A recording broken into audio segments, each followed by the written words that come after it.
ಜಯತಿ ಹರಿರಚಿಂತ್ಯಃ ಸರ್ವದೇವೈಕವಂದ್ಯಃ ಪರಮಗುರುರಭೀಷ್ಟವಾಪ್ತಿದಃ ಸಜ್ಜನಾನಾಂ ನಿಖಿಲಗುಣಗಣಾರ್ಣೋ ನಿತ್ಯನಿರ್ಮುಕ್ತದೋಷಃ ಸರಸಿಜನಯನೋऽಸೌ ಶ್ರೀಪತಿರ್ಮಾನದೋ ನಃ ಅಶೇಷವಾಗ್ಜಾಟ್ಯಮಲಾಪಹಂತ್ರಿ ನವಂ ನವಂ ಸ್ಪಷ್ಟಸುವಾಕ್ಪ್ರದಾಯಿನಿ ಮಮೇಘ ಜಿಹ್ವಾಗ್ರ ಸುರಂಗನರ್ತಕೀ ಭವಪ್ರಸನ್ನ ವದನೆ ಚ ಮೇ ಶ್ರೀಃ ವ್ಯಾಪ್ತಿರ್ಯಸ್ಯ ನಿಜೇ ನಿಜೇನ ಮಹಸಾ ಪಕ್ಷೇ ಸಪಕ್ಷೇ ಸ್ಥಿತಿಃ ವ್ಯಾವೃತ್ತಿಶ್ಚ ವಿಪಕ್ಷತೋಥ ವಿಷಯೇ ಸತ್ಯರ್ನ ವೈ ಬಾಧಿತೇನೈವಾಸ್ತಿ ಪ್ರತಿಪಕ್ಷಯುಕ್ತಿರತುಲಂ ಶುದ್ಧಂ ಪ್ರಮಾಣಂ ಸಮೇ ಭೂಯಾತ್ ತತ್ವವಿನಿರ್ಣಯಾಯ ಭಗವಾನ್ ಆನಂದತೀರ್ಥೋ ಮುನಿಃ ವಾಣಿತೆ ಕರವಾಣ್ಯಂಬ ಚರಣೌ ಹೃದಿ ಸರ್ವದಾ ಮದ್ವಾಕ್ಯಸರಣಿರ್ಭೂಯಾತ್ ಶ್ರೀಮದಾಚಾರ್ಯ ಭಾವಗ ನಮೋಸ್ತು ತಾತ್ವಿಕಾ ದೇವಾಗ ವಿಷ್ಣುಭಕ್ತಿಪರಾಯಣಾಗ ಧರ್ಮಮಾರ್ಗೇ ಪ್ರೇರಯಂತು ಭವಂತಃ ಸರ್ವ ಏವ ಹಿ ಯಸ್ಯ ವಾಕ್ ಕಾಮಧೇನುರ್ನಃ ಕಾಮಿತಾರ್ಥಾನ್ ಪ್ರಯಚ್ಛತಿ ಸೇವೇತಂ ಜಯ ಯೋಗೀಂದ್ರಂ ಕಾಮಬಾಣಚ್ಛಿದಂ ಸದಾ ಅಸ್ಮದ್ಗುರುಸಮಾರಂಭಾಂ ಟೀಕಾಕೃತ್ಪಾದಮಧ್ಯಗಾಂ ಶ್ರೀಮದಾಚಾರ್ಯಪರ್ಯಂತಾಂ ವಂದೇ ಗುರುಪರಂಪರಾಂ ಪೃಥ್ವೀಮಂಡಲಮಧ್ಯಸ್ಥಾಃ ಪೂರ್ಣಬೋಧಮತಾನುಗಾಃ ವೈಷ್ಣವಾ ವಿಷ್ಣುಹೃದಯಾಃ ತಾನ್ ನಮಸ್ಸೇ ಗುರೂನ್ ಮಮ ಆಪಾದಮೌಳಿಪರ್ಯಂತಂ ಗುರುಣಾಮಾಕೃತಿಂ ಸ್ಮರೇತ್ ತೇನ ವಿಘ್ನಾಃ ಪ್ರಣಶ್ಯಂತಿ ಸಿದ್ಧ್ಯಂತಿ ಚ ಮನೋರಥಾಃ ಓಷ್ಠಾಪಿಧಾನಾನಕುಲೀದಂತೈಃ ಪರಿವೃತಾಪವಿಃ ಸರ್ವಸ್ಯೈವಾಚ ಈಶಾನಾ ಚಾರುಮಾಮಿಹ ವಾದಯೇತ್ ಕಾಂತಾಯ ಕಲ್ಯಾಣಗುಣೈಕಧಾಮ್ನೇ ನಮದ್ಯುನಾ ಚ ಪ್ರತಿಮಪ್ರಭಾಯ ನಾರಾಯಣಾಯ ಕಿಲ ಕಾರಣಾಯ ಶ್ರೀಪ್ರಾಣನಾಥಾಯ ನಮಸ್ಕರೋಮಿ ಮಹವತಾ ಸ್ವಜನೇನ ಸಮೀರಿತಸ್ವಜನನೀ ಸಹಿತೇನ ಕದಾಚನ ರುಚಿರವಾಚನಯಾರ್ಚಿತವಾಕ್ಶ್ರಿಯಾ ಪ್ರತಿಯಯೇ ಪ್ರಭುಡಾಹೃತವಲ್ಯಪಿ ಸ್ವಸ್ತಿಯಸ್ತು. ಆಚಾರ್ಯರ ಬಾಲದ ಚರಿತ್ರೆಯನ್ನು ಕೇಳ್ತಾ ಇದ್ದೇವೆ. ಬಾಲ್ಯದ ಚರಿತ್ರೆಯಲ್ಲಿ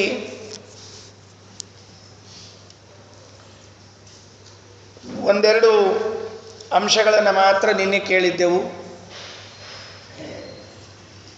ಆ ಬಾಲಲೀಲೆಗಳು, ಬಾಲ್ಯದ ಚರಿತ್ರೆಗಳು ನಮ್ಮೆಲ್ಲರಿಗೂ ಕೂಡ ಕೆಲವು ಆದರ್ಶಗಳಾಗಿವೆ, ಕೆಲವು ವಿಸ್ಮಯಾವಹವಾಗಿವೆ. ಯಾವುದನ್ನು ನಾವು ಅಳವಡಿಸಿಕೊಳ್ಳಬೇಕು, ಯಾವುದನ್ನು ನಾವು ಕೇವಲ ದೊಡ್ಡವರ ಮಹಿಮೆ ಅಂತ ತಿಳಿಬೇಕು ಅನ್ನುವುದು ಅದು ನಮ್ಮ ವಿವೇಚನೆಗೆ ಬಿಟ್ಟದ್ದು. ಬೆಟ್ಟದ ಮೇಲಿನಿಂದ ಹಾರಿ ಮನೆಗೆ ಜಿಗಿದ್ರು ಅಂತ ಹೇಳಿದ್ದು ಕೇಳಬೇಕಷ್ಟೆ, ಆದರ್ಶವಾಗಿ ತಗೊಳ್ಬಾರ್ದು. ಯಾಕೆಂದರೆ ಆದರ್ಶವಾಗಿ ತಗೊಂಡ್ರೆ ನಮಗೆ ಹಾರ್ಲಿಕ್ಕೆ ಬೆಟ್ಟನೂ ಇಲ್ಲ, ಕರೀಲಿಕ್ಕೆ ಯಾರು ಅಮ್ಮ ಅಡುಗೆ ಮಾಡಿಕೊಂಡು ಕೂತಿಲ್ಲ. ಅದಕ್ಕೆ ಅವೆಲ್ಲ ಕೆಲವು ಆದರ್ಶಗಳಲ್ಲ, ಕೆಲವು ಮಾತ್ರ ಆದರ್ಶಗಳಾಗ್ತದೆ. ಮದುವೆ ಮನೆಯನ್ನು ಬಿಟ್ಟು ಅಲ್ಲಿ ಅನಂತಾಸನ ದೇವಾಲಯಕ್ಕೆ ಹೋದದ್ದು, ನಮಸ್ಕಾರ ಹಾಕಿದ್ದು, ಇವೆಲ್ಲ ಆದರ್ಶಗಳು. ದೇವರಿಗೆ ನಾವು ನಮಸ್ಕಾರ ಮಾಡಬೇಕು ಇತ್ಯಾದಿಗಳನ್ನೆಲ್ಲ ತಿಳಿಯುವಂಥದ್ದು. ಹೀಗೆ ನೋಡ್ತಾ ಬಂದಾಗ ನಿನ್ನೆ ಒಂದೆರಡು ಮಾತು ಕೊನೆಯಲ್ಲಿ ಹೇಳಿದ್ದೆ. ನೇಯಂಪಳ್ಳಿ ಎನ್ನುವಂತಹ ಒಂದು ಊರಿಗೆ ಹೋಗ್ತಾರೆ. ಅಲ್ಲಿ ಶಿವಭಟ್ಟನ ಪ್ರವಚನ ನಡೆದಿರ್ತದೆ. ಆಗ ವಾಸುದೇವ ಬಾಲಕ ಮಾತಾಡ್ತಾನೆ ಅಂತ ತಿಳಿದುಕೊಂಡು ಹೇಳಿದ್ದು. ಅದು ಒಂದು ಘಟನೆ. ಜೊತೆಗೆ ಅವರ ತಂದೆ ಪ್ರವಚನ ಮಾಡುವಾಗ ವಾಸುದೇವ ಮಾತಾಡಿದ್ದು. ಈ ಎರಡು ಪ್ರಸಂಗಗಳನ್ನು ಇವತ್ತು ನೋಡೋಣ. ಇವತ್ತು ನಾಳೆ ನಾಡದ್ದು ಈ ಒಂದು 3-4 ದಿನಗಳು ಹಬ್ಬದ ಪ್ರಸಂಗ. ಆದರೂ ನೀವೆಲ್ಲರೂ ಕೂಡ ಆಚಾರ್ಯರ ಚರಿತ್ರೆಯನ್ನು ಕೇಳಬೇಕು ಅಂತ ಶ್ರದ್ಧೆಯಿಂದ ಬಂದಿದ್ದೀರಿ. ನಿಜವಾಗಲೂ ಕೂಡ ಶ್ರೀಮದಾಚಾರ್ಯರ ಸಿದ್ಧಾಂತ ಏನು ಅಂದರೆ ಶ್ರವಣಾದಿ ವಿನಾನೈವ ಕ್ಷಣಂ ತಿಷ್ಠೇದಪಿ ಕ್ವಚಿತ್. ಪಾಠ ಪ್ರವಚನಗಳಿಲ್ಲದೆ ಒಂದು ಕ್ಷಣವನ್ನು ಕಳಿಬೇಡ್ರಿ ಅಂತನ್ನುವುದು ಶ್ರೀಮದಾಚಾರ್ಯರ ಸತ್ಸಿದ್ಧಾಂತ. ಹಬ್ಬದಲ್ರಿ ಆಚಾರ ಅಂದರೆ ಹಬ್ಬದಲ್ಲಿ ಕೇಳಬೇಕಾದದ್ದೇ ಮೊದಲು ಪಾಠ ಪ್ರವಚನಗಳು, ಅನಂತರದಲ್ಲಿ ಹಬ್ಬವನ್ನು ಆಚರಣೆ ಮಾಡಬೇಕು. ಆದರೂ ನೀವೆಲ್ಲ ಇಷ್ಟು ಜನ ಬಂದಿದ್ದೀರಿ, ಅನೇಕ ಜನ ಮಾಧ್ಯಮದಿಂದ ನೋಡ್ತಾ ಇದ್ದಾರೆ. ಅವರೆಲ್ಲರಿಗೂ ಕೂಡ ವಿಶೇಷವಾಗಿ ದೇವರು ಆಚಾರ್ಯರು ಅನುಗ್ರಹವನ್ನು ಮಾಡಲಿ ಅಂತ ಪ್ರಾರ್ಥನೆ ಮಾಡ್ತೀನಿ. ಇವತ್ತು ಒಂದು ಹಬ್ಬ,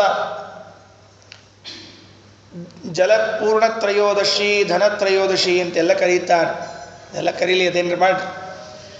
ಈಗ ನೀವು ಬರುವಾಗ ಈ ಕೆಲಸವನ್ನು ಮಾಡಿ ಬಂದಿದ್ದರೆ ಸರಿ, ಇಲ್ಲ ಅಂತಾದರೆ ಹೋಗಿ ಆದರೂ ಮಾಡಿರಿ. ಏನು, ಇವತ್ತು ಸಾಯಂಕಾಲ ಯಮದೇವರಿಗೆ ದೀಪವನ್ನು ಹಚ್ಚಬೇಕು ಅಂತ ನಿಯಮ. ಯಮದೀಪದಾನ ಅಂತ ಕರೀತಾರೆ. ಯಮದೀಪದಾನ ಮಾಡಬೇಕು. ದಕ್ಷಿಣ ದಿಕ್ಕಿಗೆ ಮುಖವನ್ನು ಮಾಡಿ ಇಟ್ಟು ದೀಪವನ್ನು ಹಚ್ಚಿ ಯಮದೇವರಿಗೆ ನಮಸ್ಕಾರ ಮಾಡಿ ಪ್ರಾರ್ಥನೆ ಮಾಡಬೇಕು. ಕೃಷ್ಣ ಪರಮಾತ್ಮ ಪದ್ಮಪುರಾಣದಲ್ಲಿ ಹೇಳುವಾಗ ಸತ್ಯಭಾಮಾದೇವಿ ಪ್ರಾರ್ಥನೆ ಮಾಡಿಕೊಳ್ತಾಳೆ. ದೀಪಾವಳಿ ಮಹತ್ವವನ್ನು ಹೇಳ್ರಿ ಅಂತ ಕೇಳ್ತಾಳೆ. ಈ 5 ದಿನಗಳು ಬಹಳ ಮಹತ್ವದ್ದು ಹೇಳ್ರಿ ಅಂತ ಕೇಳ್ತಾರೆ. ಗೋವತ್ಸ ದ್ವಾದಶಿಯಿಂದ ಪ್ರಾರಂಭ ಮಾಡಿಕೊಂಡು ಮುಂದಿನ 5 ದಿನಗಳು. ಆಗ ಕೇಳಿದಾಗ ಸತ್ಯಭಾಮಾದೇವಿಗೆ ಶ್ರೀಕೃಷ್ಣ ದೀಪಾವಳಿಯ ಮಹಿಮೆಯನ್ನು ಹೇಳ್ತಾ ಇವತ್ತು ತ್ರಯೋದಶಿಯ ಮಹಿಮೆಯನ್ನು ಹೇಳ್ತಾನೆ. ಇವತ್ತಿನ ದಿನ ಸಾಯಂಕಾಲ ನಾವು ದೀಪದಾನವನ್ನು ಮಾಡಬೇಕು. ಯಮದೇವರಿಗೆ ದೀಪವನ್ನು ಹಚ್ಚಬೇಕು, ಅವರ ಪ್ರೀತರಾಗಲಿ ಅಂತ ತಿಳಿದುಕೊಂಡು ಹೇಳಿ ಮೃತ್ಯುನ ಪಾಶಹಸ್ತೇನ ಅಂತ ಹೇಳಿ ಮಂತ್ರವನ್ನು ಹೇಳ್ತಾ, ಪಾಶಹಸ್ತ ಕೈಯಲ್ಲಿ ಯಮದಂಡವನ್ನು ಹಿಡಿದಿದ್ದೀರಿ, ಶ್ಯಾಮಲಾದೇವಿಯ ಜೊತೆಗಿದ್ದಾಳೆ, ಇಂಥವರು ನೀವು ಈ ದೀಪವನ್ನು ಸ್ವೀಕಾರ ಮಾಡಿರಿ ಅಂತ ಪ್ರಾರ್ಥನೆ ಮಾಡಿ ದೀಪ ಹಚ್ಚಿ ದಕ್ಷಿಣಕ್ಕೊಂದು ನಮಸ್ಕಾರ ಮಾಡಬೇಕು. ಯಾಕೆ ಮಾಡಬೇಕು? ಪಂಚಾಂಗದಾಗ ಹಾಕ್ಯಾರ. ಪಂಚಾಂಗದಾಗ ಯಾಕೆ ಹಾಕ್ಯಾರ? ಹಾಕಬೇಕು ಅಂತ ಹೇಳಿ ಹಾಕ್ಯಾರ. ಇಷ್ಟೇ. ನಮ್ಮ ಉತ್ತರ ಏನುಗಳು ಭಾಳ ಇಲ್ಲ, ಇದಕ್ಕಿಂತ ಎತ್ತಿನ ಉತ್ತರ ಇಲ್ಲ ನಮ್ಮ ಹತ್ರ. ನೆನಪಿಟ್ಟುಕೊಳ್ರಿ. ಏನು ಅಂತಂದರೆ ಆಷಾಢ, ಶ್ರಾವಣ, ಭಾದ್ರಪದ, ಅಶ್ವಿನ ಈ ಏನು ತಿಂಗಳುಗಳಿವೆ ಅಲ್ಲ, ಈ ತಿಂಗಳುಗಳಲ್ಲಿ ಕಾರ್ತೀಕದವರೆಗೂ ಕೂಡ ನಿಜವಾಗಿಯೂ, ಆದರೆ ಈ ತಿಂಗಳುಗಳಲ್ಲಿ ಕೃಷ್ಣ ಪಕ್ಷದಲ್ಲಿ ಪಿತೃಗಳು ಮನೆಗೆ ಬಂದಿರ್ತಾರಂತೆ. ಆಷಾಢದಿಂದ ಪ್ರಾರಂಭ ಮಾಡಿಕೊಂಡು ಪಂಚಮಹಾ ಅಪರ ಪಕ್ಷ ಸಕೃನ್ ಮಹಾಲಯ ಶ್ರಾದ್ದ ಅಂತ ಹಾಗೆ ಬಂದವರು. ಕೃಷ್ಣ ಹೇಳ್ತಾನೆ, ಮಹಾಲಯದಲ್ಲೇನು ಪಿತೃಗಳು ಬಂದಿದ್ರಲ್ಲ ಭಾದ್ರಪದ ಮಾಸ ಕೃಷ್ಣ ಪಕ್ಷದಲ್ಲಿ, ಅವರು ಇವತ್ತು ತಿರುಗಿ ಹೊರಡ್ತಾರಂತೆ. ಇವತ್ತೆಲ್ಲಿ ಹೊರಡ್ತಾರೆ ತಿರುಗಿ? ಅವರು ತಮ್ಮ ಊರಿಗೆ ಹೊರಡ್ತಾರಂತೆ, ಪಿತೃಲೋಕಕ್ಕೆ ಹೊರಡ್ತಾರಂತೆ. ಅವರಿಗೆ ಪಿತೃಲೋಕಕ್ಕೆ ಹೊರಡುವವರಿಗೆ ನಾವು ದಕ್ಷಿಣಕ್ಕೆ ದೀಪವನ್ನು ಮುಖ ಮಾಡಿ ಇಟ್ಟು ಮಾರ್ಗ ತೋರಿಸಬೇಕು ಅಂತ ಹೇಳ್ತಾನೆ. ನೀವು ಹೀಗೆ ಈ ಮಾರ್ಗದಲ್ಲಿ ಹೋಗಿ ನಿಮ್ಮ ಮನೆಗಳನ್ನು ಸೇರಿಕೊಳ್ಳ್ರಿ ಅಂತ ಹೇಳಿ ಇವತ್ತು ಯಮದೀಪದಾನವನ್ನು ಮಾಡಬೇಕು. ಯಾವಾಗ ಪಕ್ಷ ಮಾಸದಲ್ಲಿ ಪಿತೃಗಳ ಮನೆಗೆ ಬಂದುಬಿಟ್ಟಿರ್ತಾರೆ, ಆ ಭಾದ್ರಪದ ಮಾಸ ಕೃಷ್ಣ ಪಕ್ಷ ಪ್ರತಿಪದಾ ದಿವಸ ಏನು ಬಂದಿರ್ತಾರೋ ಅವರು ಇವತ್ತಿನ ದಿವಸ ತಿರುಗಿ ಹೊರಡುತ್ತಾರೆ. ಹಾಗಾಗಿ ಈ 1 ತಿಂಗಳು ಪಿತೃಗಳೆಲ್ಲ ಇಲ್ಲೇ ಇರ್ತಾರೆ, ಭೂಮಿಯಲ್ಲೇ ವಾಸ ಮಾಡ್ತಿರ್ತಾರೆ. ದಕ್ಷಿಣಕ್ಕೆ ಮುಖ ಮಾಡಿ ಇಟ್ಟು ದೀಪವನ್ನು ಯಮದೇವರಿಗೆ ಪ್ರಾರ್ಥನೆ ಮಾಡಿ ಪಿತೃಗಳಿಗೆ ಹೇಳಬೇಕು, ಹೀಗೆ ನೀವು ದಾರಿ ನೋಡಿರಿ, ಈ ಕಡೆ ದಾರಿ ಇದೆ ಅಂತ ಹೇಳಬೇಕು ಅಂತ ಹೇಳ್ತಾನೆ. ಹೀಗಾಗಿ ಇವತ್ತು ಯಮದೀಪದಾನ. ನಾಳೆ ಬೆಳಿಗ್ಗೆ ಸರಿಯಾಗಿ ಚಂದ್ರೋದಯಕ್ಕೆ ಆರತಿಯನ್ನು ಮಾಡಿಸ್ಕೊಳ್ಬೇಕು. ನಾಳೆ ನಮಗೇನು ಆರತಿ ಸಂಬಂಧ, ನಮ್ಮದೇನು ಕಾರ್ಯಕ್ರಮ ಅಂತ ಕೇಳಿದರೆ ಅದಕ್ಕೆ ಹೇಳ್ತಾರೆ, ನಾಳೆ ದಿವಸ ಶ್ರೀಕೃಷ್ಣ ನರಕಾಸುರನನ್ನು ಸಂಹಾರ ಮಾಡಿ ವಿಜಯವನ್ನು ಸಂಪಾದನೆ ಮಾಡಿದ ವಿಜಯೋತ್ಸವದ ಆಚರಣೆ.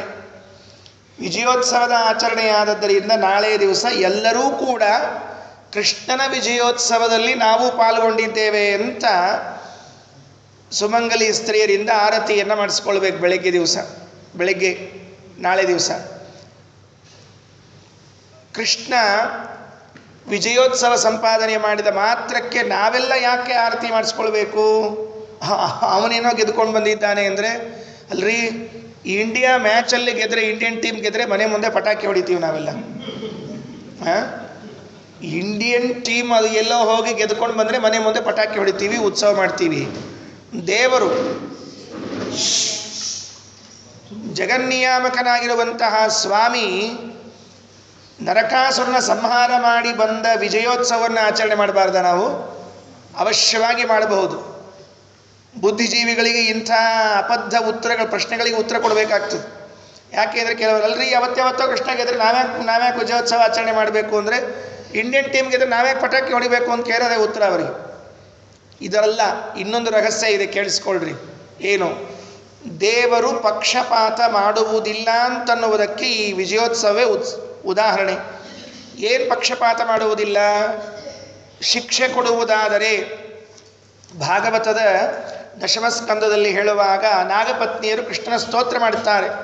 ಕೃಷ್ಣ, ನೀನು ಕಾಳಿಂಗನಿಗೆ ಶಿಕ್ಷೆಯನ್ನು ಕೊಡ್ತಾ ಇದ್ದೀಯಲ್ಲ, ಇದರ ಬಗ್ಗೆ ನಮ್ದು ಯಾವ ತಕರಾರಿಲ್ಲ. ಯಾಕೆ? ರಿಪೋ ಸುತಾನಾಮಪಿ ತುಲ್ಯ ದೃಷ್ಟೇಹೇ, ಶತ್ರುಗಳಿಗೂ ನಿನ್ನ ಮಕ್ಕಳಿಗೂ ನೀನು ಸಮಾನವಾದ ದೃಷ್ಟಿಯಲ್ಲಿ ನೋಡ್ತೀಯ. ಶಿಕ್ಷೆ ಕೊಡುವಾಗ ಇವನು ಮಗ ಇವನಲ್ಲ ಅಂತ ನೀನೇನು ವಿಚಾರ ಮಾಡೋದಿಲ್ಲ. ನರಕಾಸುರ ವರಾಹದೇವರ ಭೂದೇವಿಯ ಮಗ, ಸ್ವಂತ ದೇವರ ಮಗ. ಆದರೂ ಕೃಷ್ಣ ಪರಮಾತ್ಮ ಅವನಿಗೆ ತಪ್ಪು ಮಾಡಿದ್ದಕ್ಕಾಗಿ ಶಿಕ್ಷೆಯನ್ನು ನೀಡುತ್ತಾನೆ. ಯಾಕೆ? ದೇವರಿಗೆ ಪಕ್ಷಪಾತ ಇಲ್ಲ. ದೇವರಂದ ತಪ್ಪು ಮಾಡಿದವರಿಗೆ ಶಿಕ್ಷೆ. ಮಗನೇ ಆದರೂ ಕೂಡ, ನನ್ನೇ ಮಗ, ವರಾಹ ರೂಪದ ಪರಮಾತ್ಮನ ಮಗನಾದ ನರಕಾಸುರನಿಗೂ ಕೂಡ ದೇವರು ಶಿಕ್ಷೆಯನ್ನು ಕೊಟ್ಟ. ಇದರಿಂದ ದೇವರು ದೋಷದೂರ ಅಂತ ಚಿಂತನೆ ಮಾಡಬೇಕು. ದೇವರಿಗೆ ಪಕ್ಷಪಾತಾದಿ ದೋಷಗಳಿಲ್ಲ ಅಂತ ಚಿಂತನೆ ಮಾಡಬೇಕು. ಅದಕ್ಕಾಗಿ ಈ ವಿಜಯೋತ್ಸವವನ್ನು ನಾವು ಆಚರಣೆ ಮಾಡ್ತಾ ಇದ್ದೀವಿ. ಮಾರನೇ ದಿವಸ ಬಲಿಪಾಡ್ಯ, ಬಲೀಂದ್ರನ ಪೂಜೆಯನ್ನು ಮಾಡಬೇಕು. ಮುಂದಿನ ಮನ್ವಂತರಕ್ಕೆ ಇಂದ್ರನಾಗಿ ಬರುವಂತಹ ವ್ಯಕ್ತಿ. ಹೀಗೆ ನಿತ್ಯದಲ್ಲಿ ಈ ಹಬ್ಬಗಳು ಉಂಟು. ಇಂತಹ ಹಬ್ಬದ ಸಂದರ್ಭದಲ್ಲೂ ಕೂಡ ಈ ಎಲ್ಲ ಹಬ್ಬದ ಅಭಿಮಾನಿ ದೇವತೆಗಳಿಗೂ ಭಗವಂತನಿಗೂ ಅತ್ಯಂತ ಪ್ರೀತಿಪಾತ್ರರಾದ ವಾಯುದೇವರ ಚರಿತ್ರೆಯನ್ನು ಕೇಳುವುದು ಇನ್ನಿಷ್ಟು ಆ ಹಬ್ಬಕ್ಕೆ ಮೆರಗನ್ನು ಕೊಟ್ಟಂತೆ ಆಗ್ತದೆ. ಅದಕ್ಕೆ ಎಷ್ಟೇ ಶ್ರಮವಾದರೂ, ಎಷ್ಟೇ ಮನೆಯಲ್ಲಿ ಹಬ್ಬದ ವಾತಾವರಣ ಇದ್ದರೂ ಕೂಡ ಇನ್ನೂ 2-3 ದಿನಗಳು ನಾವು ಹೀಗೆ ಇದನ್ನು ಉತ್ಸಾಹದಿಂದ ಈ ರಥವನ್ನು ಎಳೆಯುವ ಪ್ರಯತ್ನ ಮಾಡೋಣ. ಹರಿವಾಯು ಗುರುಗಳಿಗೆ ಸಂಕಲ್ಪಕ್ಕೆ ಬಿಟ್ಬಿಡೋದಷ್ಟೇ, ನಾವು ಎಳೆಯೋ ಕೆಲಸವನ್ನೇ ಮಾಡೋದು. ಶ್ರೀಹರಿ, ನೀನು ಇಚ್ಛೆ ಇರದೆ ಅದಾಗತ್ತೆ, ನಮಗೂ ಬುದ್ಧಿ ಕೊಡು ಅಂತ ಕೇಳಿಕೊಂಡು ಮುಂದೆ ಹೊರಡೋಣ. ನೇಯಂಪಲ್ಲಿಗೆ ಹೊರಟಿರುವಾಗ ಬಂಧುಗಳ ಮನೆಯಲ್ಲಿ ಒಂದು ಕಾರ್ಯಕ್ರಮ. ವೇದವತಿ ಇದ್ದಾರಲ್ಲ ಅಮ್ಮ, ಅವರ ಸಂಬಂಧಿಕರ ಮನೆಯಲ್ಲಿ ಕಾರ್ಯಕ್ರಮ. ಇವರ ಅಪ್ಪನ ಮನೆಯಿಂದ ಏನು ಸಂಬಂಧ ಇಲ್ಲ, ಆ ಕಡೆಯಿಂದ ತವ್ರ ಮನೆ ಕಾರ್ಯಕ್ರಮ. ಅಲ್ಲಿಗೆ ಹೋದರು. ಮಹವತಾ ಸ್ವಚನೇನ ಸಮೀರಿತ ಸ್ವಜನನೀ ಸಹಿತೇನ ಕದಾಚನ ರುಚಿರವಾಚನಯಾರ್ಚಿತವಾಕ್ಷ್ರಿಯ ಪ್ರತಿಯಗೆ ಪ್ರಭುಡಾಗೃತವಲ್ಯಪಿ. ಮಹವತಾ ಸ್ವಜನೇನ ಸಮೀರಿತ ಸ್ವಜನನೀ ಸಹಿತೇನ. ಹಬ್ಬ ಇತ್ತಂತೆ. ಮಹವತ ಅಂದರೆ ಮಹಾ ಉತ್ಸವ ಇರುವಂತಹ ಸ್ವಜನರು ಬಂಧುಗಳು ಕರೆದಾಗ, ಸಮೀರಿತ ಅಂದರೆ ಆಮಂತ್ರಿಸಲ್ಪಟ್ಟದ್ದು. ಸ್ವಜನನೀ ಸಹಿತೇನ, ತಮ್ಮ ಅಮ್ಮನೊಂದಿಗೆ ಕೂಡಿಕೊಂಡು ಅಲ್ಲಿಗೆ ಹೋದರು. ಯಾಕೆ ಕರೆಸಿದ್ರು ಅವನನ್ನು ಹೇಳಿದ್ರಂತೆ. ಏನು ಹೇಳಿದರು ಅಂದರೆ, ವೇದವತಿ ಬರುವಾಗ ಮರೀದೇ ವಾಸುದೇವನ್ ಕರ್ಕೊಂಬ, ಒಬ್ಬಳೇ ಬರಬೇಡ ಅಂತ ಹೇಳಿ ವಾಸುದೇವನ್ ಕರ್ಕೊಂಬ ಅಂತ ಹೇಳಿ ಆಮಂತ್ರಣ ಕೊಟ್ಟಿದ್ರಂತ. ವಾಸುದೇವನ ಮೇಲೆ ಏನು ಪ್ರೀತಿ ಸಂಬಂಧಿಕರಿಗೆ? ಎಷ್ಟು ವರ್ಷ ಈಗ ವಾಸುದೇವನಿಗೆ? 4 ವರ್ಷ. 4 ವರ್ಷ ತುಂಬ ಆಯಿತು. 4 ವರ್ಷದ ಮಗು ವಾಸುದೇವನನ್ನು ಬಿಡದೆ ಕರೆದುಕೊಂಡು ಬಾ ಅಂತ ಆಮಂತ್ರಣ ನೀಡಿದ್ರಂತ. ಯಾಕೆ ಅಂದರೆ, ಆ ಬಂಧುಗಳು ವಾಸುದೇವನನ್ನು ಕರೆದುಕೊಂಡು ಬರಲಿಕ್ಕೆ ಹೇಳಿದ ಕಾರಣಗಳನ್ನು ಪಂಡಿತಾಚಾರ್ಯರು 3 ಮಾತಲ್ಲಿ ತಿಳಿಸ್ತಾರೆ. ರುಚಿರವಾಚನಯಾರ್ಚಿತವಾಕ್ಷ್ರಿಯ ಪ್ರತಿಯಗೆ ಪ್ರಭುಡಾಗೃತವಲ್ಯಪಿ. 4ನೇ ವಯಸ್ಸಿಗೇನೆ, ಯಾಕೆಂದರೆ ಮುಂದೆ 5ನೇ ವಯಸ್ಸಿಗೆ ಆಚಾರ್ಯಗೆ ಉಪನಯನ ಆಗಿಬಿಟ್ಟಿದೆ. 5 ವರ್ಷಕ್ಕೆ ಮುಂಜುರಿ. ನಮ್ಮ ಈ ಕಡೆ ಒಂದು ಆ ಕಡೆ ಒಂದು ಬಂದರೂ ಇನ್ನೂ ಮುಂಜುವಾಗಿರಂಗಿಲ್ಲ. 5ರದ್ದು ಈ ಕಡೆ ಒಂದು ಬಂದರು, ಆ ಕಡೆ ಒಂದು ಬಂದರು, ಇನ್ನೂ ಮುಂಜುವಾಗಿರಂಗಿಲ್ಲ. ಮುಂಜಿ ಬಗ್ಗೆ ಇನ್ನೊಂದ್ಸಲ ಹೇಳ್ತೀನಿ, ಭಾಳ ಮಾತಾಡೋದು ಎಷ್ಟು ಕಷ್ಟ ಇರಲಿ. 5ನೇ ವರ್ಷಕ್ಕೆ ಅನುಮಧ್ವ ಚರಿತ್ರೆಯಲ್ಲಿ ಹೇಳುವಾಗ 5ನೇ ವರ್ಷಕ್ಕೇನೆ ಆಚಾರ್ಯಗೆ ಉಪನಯನ ಆಗೋಯ್ತು ಅಂತ ಹೇಳ್ತಾರೆ. 5 ವರ್ಷಕ್ಕೆ ಉಪನಯನ ಏನು ಆಶ್ಚರ್ಯ ಇದೆಲ್ಲ. ಅದು ನಮ್ಮ 5 ವರ್ಷಕ್ಕೆ ಇನ್ನೂ ಮಾತಾಡ್ಲಿಕ್ಕೆ ಬರ್ತಿರಂಗಿಲ್ಲ. ಆದರೆ ಆ 4 ವರ್ಷದ ಮಗುವನ್ನು ಕರೆಸಿದ್ದು ಯಾಕೆ ಅಂದರೆ ರುಚಿರವಾಚನಯ, ಅದ್ಭುತವಾಗಿ ವಾಚನ ಶಕ್ತಿಯಂತೆ ವಾಸುದೇವನಿಗೆ. ಶ್ಲೋಕಗಳನ್ನು ಅನ್ನೋದು, ಗದ್ಯಗಳನ್ನು ಹೇಳೋದು, ಪದ್ಯಗಳನ್ನು ಹೇಳೋದು, ವೇದ ಮಂತ್ರಗಳು, ಅಂದರೆ ಆ ಶೈಲಿ ಇತ್ತಲ್ಲ ಅದೆಲ್ಲ ಅವರಿಗೆ ಸ್ವಾಭಾವಿಕವಾಗಿ ಇದ್ದದ್ದು. ಹೀಗಾಗಿ ರುಚಿರವಾಚನಯ, ಯಾವುದೇ ಶ್ಲೋಕಗಳನ್ನು ಹೇಳಬೇಕಾಗಿದ್ರೆ ಸುಂದರವಾಗಿ ವಾಚನ ಮಾಡ್ತಾ ಇದ್ರಂತೆ. ಈ ಗಮಕ ವಾಚನ ಅಂತೆಲ್ಲ ಕೇಳ್ತೀವಲ್ಲ, ಪೇಟಿ ಇಟ್ಕೊಂಡು ಹಾಡೋದು ಇಡೋದಿರ್ತಲ್ಲ, ಹಾಗೆ ಇವರು ಹಾಡು ಅಂದರೆ ಬಹಳ ಸುಂದರ.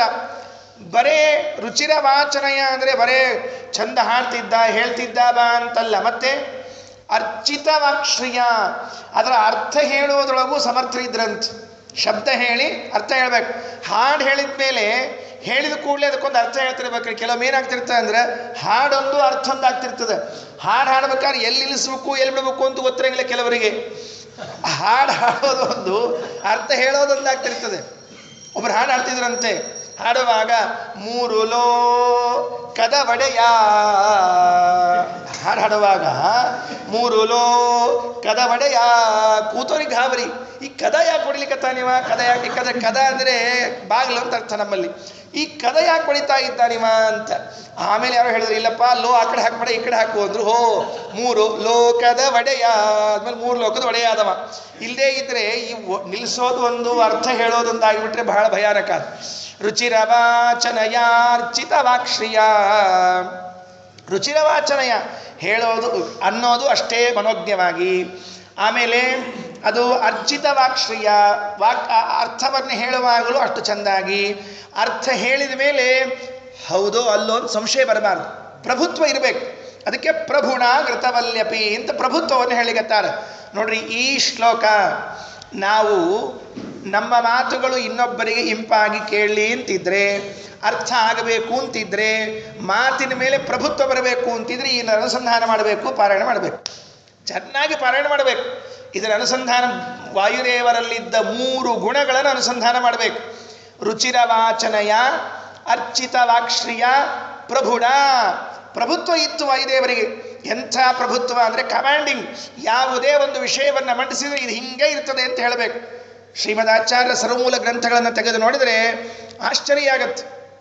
ಪರಮಾದ್ಭುತವಾದ ಕಮಾಂಡಿಂಗ್ ಆಚಾರ್ಯರಿಗೆ ಮುಂದಿನ ಪ್ರಸಂಗದಲ್ಲಿ ಹೇಳ್ತೀನಿ. ಹಾಗಾಗಿ ಅರ್ಚಿತ ವಾಕ್ಶ್ರಿಯ, ಅರ್ಥ ಹೇಳುವಂತಹ ಪ್ರತಿಭೆ ಅವ್ರ ಬಾಯಿಂದ ಕೇಳಬೇಕ್ರಿ. ಅರ್ಥ ಹೇಳಿದರೆ ಬೇರೆಯವ್ರು ಬೇಡ, ವಾಸುದೇವ ಇಲ್ವಾ ಇದಕ್ಕೆ ಅರ್ಥ ನೀನೇ ಹೇಳಿಬಿಡು ಅಂತ ಜನ ಎಲ್ಲ ಅವನ್ನೇ ಕೇಳಬೇಕಂತೆ. ಅರ್ಥ ಹೇಳಿದ ಮೇಲೆ ಒಂದು ಸರ್ತಿ ಅಂತ ತೋರಿಸ್ಬಿಡ್ತೀಯ ಶ್ಲೋಕನ ಅಂತ ಕೇಳಬೇಕಂತೆ. ಮತ್ತೆ ಒಂದು ಸಾರ್ತಿ ಅನಿಸಿ ಅರ್ಥ ಕೇಳಿಸಿ ಆಯ್ತು, ವಾಸುದೇವ ಹೇಳಿದಾದ್ಮೇಲೆ ಮುಗೀತಷ್ಟೇ, ಇನ್ನೇನು ಮತ್ತೆ ವಿಚಾರ ಮಾಡೋ ಹಾಗಿಲ್ಲ ಅಂತ ಆ ನಿರ್ಧಾರಕ್ಕೆ ಬಂದ್ಬಿಟ್ಟಿದ್ರಂತೆ ಜನ ಎಲ್ಲ. ಎಷ್ಟು ವರ್ಷ? 4 ವರ್ಷ. 4 ವರ್ಷದಲ್ಲೇ ಹೀಗಿದ್ರೆ ಇನ್ನು ಮುಂದೆ 40 ವರ್ಷ 80 ವರ್ಷದವರೆಗೆ ಆಚಾರ್ಯರು ಇಲ್ಲಿ ಕಂಡುಕೊಂಡಿದ್ದಾರೆ ಅಂದರೆ ಎಂತಹ ಅದ್ಭುತವಾದ ಪಾಂಡಿತ್ಯ ಇರಬೇಕು. ಅಂಥವ್ರು ಹೋದರೆ ಮುಂದಿನ ಶ್ಲೋಕ 22ನೇ ಶ್ಲೋಕದಲ್ಲಿ ಅಲ್ಲೇ ನಡೆದಿತ್ತು ಬಂಧುಗಳ ಮನೆಯಲ್ಲಿ. ಇವರು ಹೋದಾಗ ಬಂಧುಗಳ ಮನೆಯಲ್ಲಿ ಏನು ನಡೆದಿತ್ತು ಅಂತ ಗೊತ್ತಾಗಬೇಕಲ್ಲ. ಒಂದು ಪ್ರವಚನ ಕಾರ್ಯಕ್ರಮ ನಡೀತಾ ಇತ್ತಂತೆ. ಇಲ್ಲಿ ಹೆಂಗೆ ನಡೆದದಲ್ಲ ಹಂಗೆ ಅಲ್ಲಿ ಒಂದು ಪ್ರವಚನ ಕಾರ್ಯಕ್ರಮ. ಈ ಮದುವೆ ಮನೆಯಲ್ಲೆಲ್ಲ ಪ್ರವಚನ ಇರ್ತದೆ. ಕೆಲವರಂತರೂ ಮದುವೆ ನಡೆದಾಗ ಪ್ರವಚನ ಮಾಡ್ತಿರ್ತಾರೆ, ಕೆಲವರು ಅಕ್ಷರ ಹಾಕಿದ್ಮೇಲೆ ಪ್ರವಚನ ಮಾಡಿ. ಯಾಕಂದ್ರೆ ನಾ ಎಲ್ಲ ಕಡೆ ಅಡ್ಡಾಡ್ಕೊಂಬಂದಿನಿ, ಹಿಂಗೆ ನನಗೆ ಅನುಭವ ಅದು, ಅದಕ್ಕೆ ಹೇಳಿದ್ದು. ಹೀಗಾಗಿ ಆ ಮದುವೆ ಮನೆಯಲ್ಲಿ ಪ್ರವಚನ, ಯಾರು ಪ್ರವಚನಕಾರರು ಯಾರು, ಜನ ಹೇಗೆ ಸೇರಿದ್ರು ಅಂತ 22ನೇ ಶ್ಲೋಕ. ಪರಿಷದ ನಿತರಾಂ ಪರಿವಾರಿತಃ ಶಿವಪದ ಕಿಲದೌತ ಪಟೋದ್ಭವ ಇಹ ಕಥಾಂ ಕಥಯನ್ ದದೃಶೇ ತತಃ ಪೃಥುಧಿಯ ಪೃಥುಕಾಕೃತಿ ನಾಮುನ. ಪರಿಷದ ನಿತರಾಂ ಪರಿವಾರಿತಃ, ತುಂಬ ಸುತ್ತಲೆಲ್ಲ ಜನ ಸೇರಿದ್ರಂತ. ಪುರಾಣ ಹೇಳುವಾಗ ಈಗೆಲ್ಲ ನಮಗೇನು ಅಂದರೆ ಒಂದು ಕಡೆ ಕೂತು ಉಳಿದವ್ರಲ್ಲ ಹಂಗಿದ್ದಿದ್ದಿಲ್ರಿ. ಹಿಂದೆಲ್ಲ ಸುತ್ತಲೂ ಕೂತ್ಕೊಳ್ಳೋದ್ರಿ ಪ್ರವಚನಕ್ಕೆ. ಅದೊಂದು ಸ್ಟೈಲೇ ಬೇರೆ ಇತ್ತು. ಗುಡಿ ಒಳಗೆ ಪ್ರವಚನ ಮಂಟಪ ಅಂತಿರ್ತಿದ್ವಿ ಹಿಂದೆಲ್ಲ. ಆ ಪ್ರವಚನ ಮಂಟಪ ಹೆಂಗಿರ್ತಿತ್ತು, ನಟ್ಟಡು ಇರ್ತಿತ್ತು ರೀ. ಮುಂದೆ ಹಿಂದೆ ಎಡಕ್ಕೆ ಬಲಕ್ಕೆ ಎಲ್ಲ ಕಡೆಗೂ ಜನ ಕೂತಿರ್ಬೇಕು, ಆಗ ಪ್ರವಚನ ಮಾಡ್ಬೇಕಂತ. ಅದರ ಅರ್ಥ ಏನು ಗೊತ್ತಾ? ಹಿಂದೆ ಕೂತವ್ರನ್ನೂ ಕೂಡ ಸೆಳೆಯೋ ತಾಕತ್ತಿರಬೇಕು. ಹಿಂದೆ ಕೂತವ್ರು ಹಿಂದೆ, ಮುಂದೆ ಕೂತವ್ರು ಮುಂದೆ. ಏನು ಪರಿಸ್ಥಿತಿ ಏನಿದೆ, ಪ್ರಸಂಗ ಎಂಥದ್ದು. ಒಮ್ಮೆ ಹಿಂಗೆ ಆಗಿತ್ತಂತ. ಒಬ್ಬರು ಆಚಾರ ಬಂದಿದ್ರು. ಆಚಾರ ಬಂದಾಗ ಆಚಾರ್ಯಗೆ ಕೇಳಿದಂತೆ ಪ್ರವಚನ ಮಾಡಬೇಕು ಅಂದರು. ಇದೇ ಹಿಂಗೆ ನಡುವು ಮಂಟಪ. ಅವರಂದ್ರು ಆಯಿತು ಪ್ರವಚನ ಹೆಂಗೆ ಮಾಡಲಿ ಇಂಕೇರಂತ. ಆಚಾರದು ಅವರು ಗಟ್ಸ್ ಹಿಂಗೆ ಇತ್ತು, ಹೆಂಗೆ ಮಾಡಲಿ ಹೇಳ್ರಿ ಇಂಕೇರಂತ.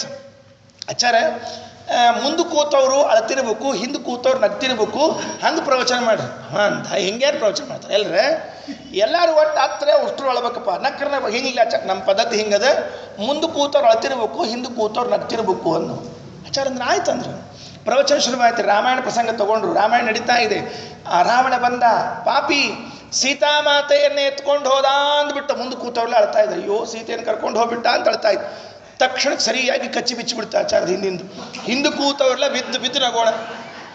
ಆಚಾರ ಕಚ್ಚಿ ಬಿಚ್ಚಿ ಹೋಗ್ಯದ, ಆಚಾರ ಕಚ್ಚಿ ಬಿಚ್ಚಿ ಹೋಗ್ಯದ ಅಂತ ತಿಳ್ಕೊಂಡು ಹಿಂದಿದ್ದವ್ರು ಹಿನ್ನಗ್ತಾ ಇದ್ರು, ಮುಂದಿದ್ದವ್ರು ಮುಂದೆ ಅಳ್ತಾ ಇದ್ರು. ಆಚಾರ ಪ್ರವಚನ ಸಾಮರ್ಥ್ಯ ಎಂಥದ್ದು.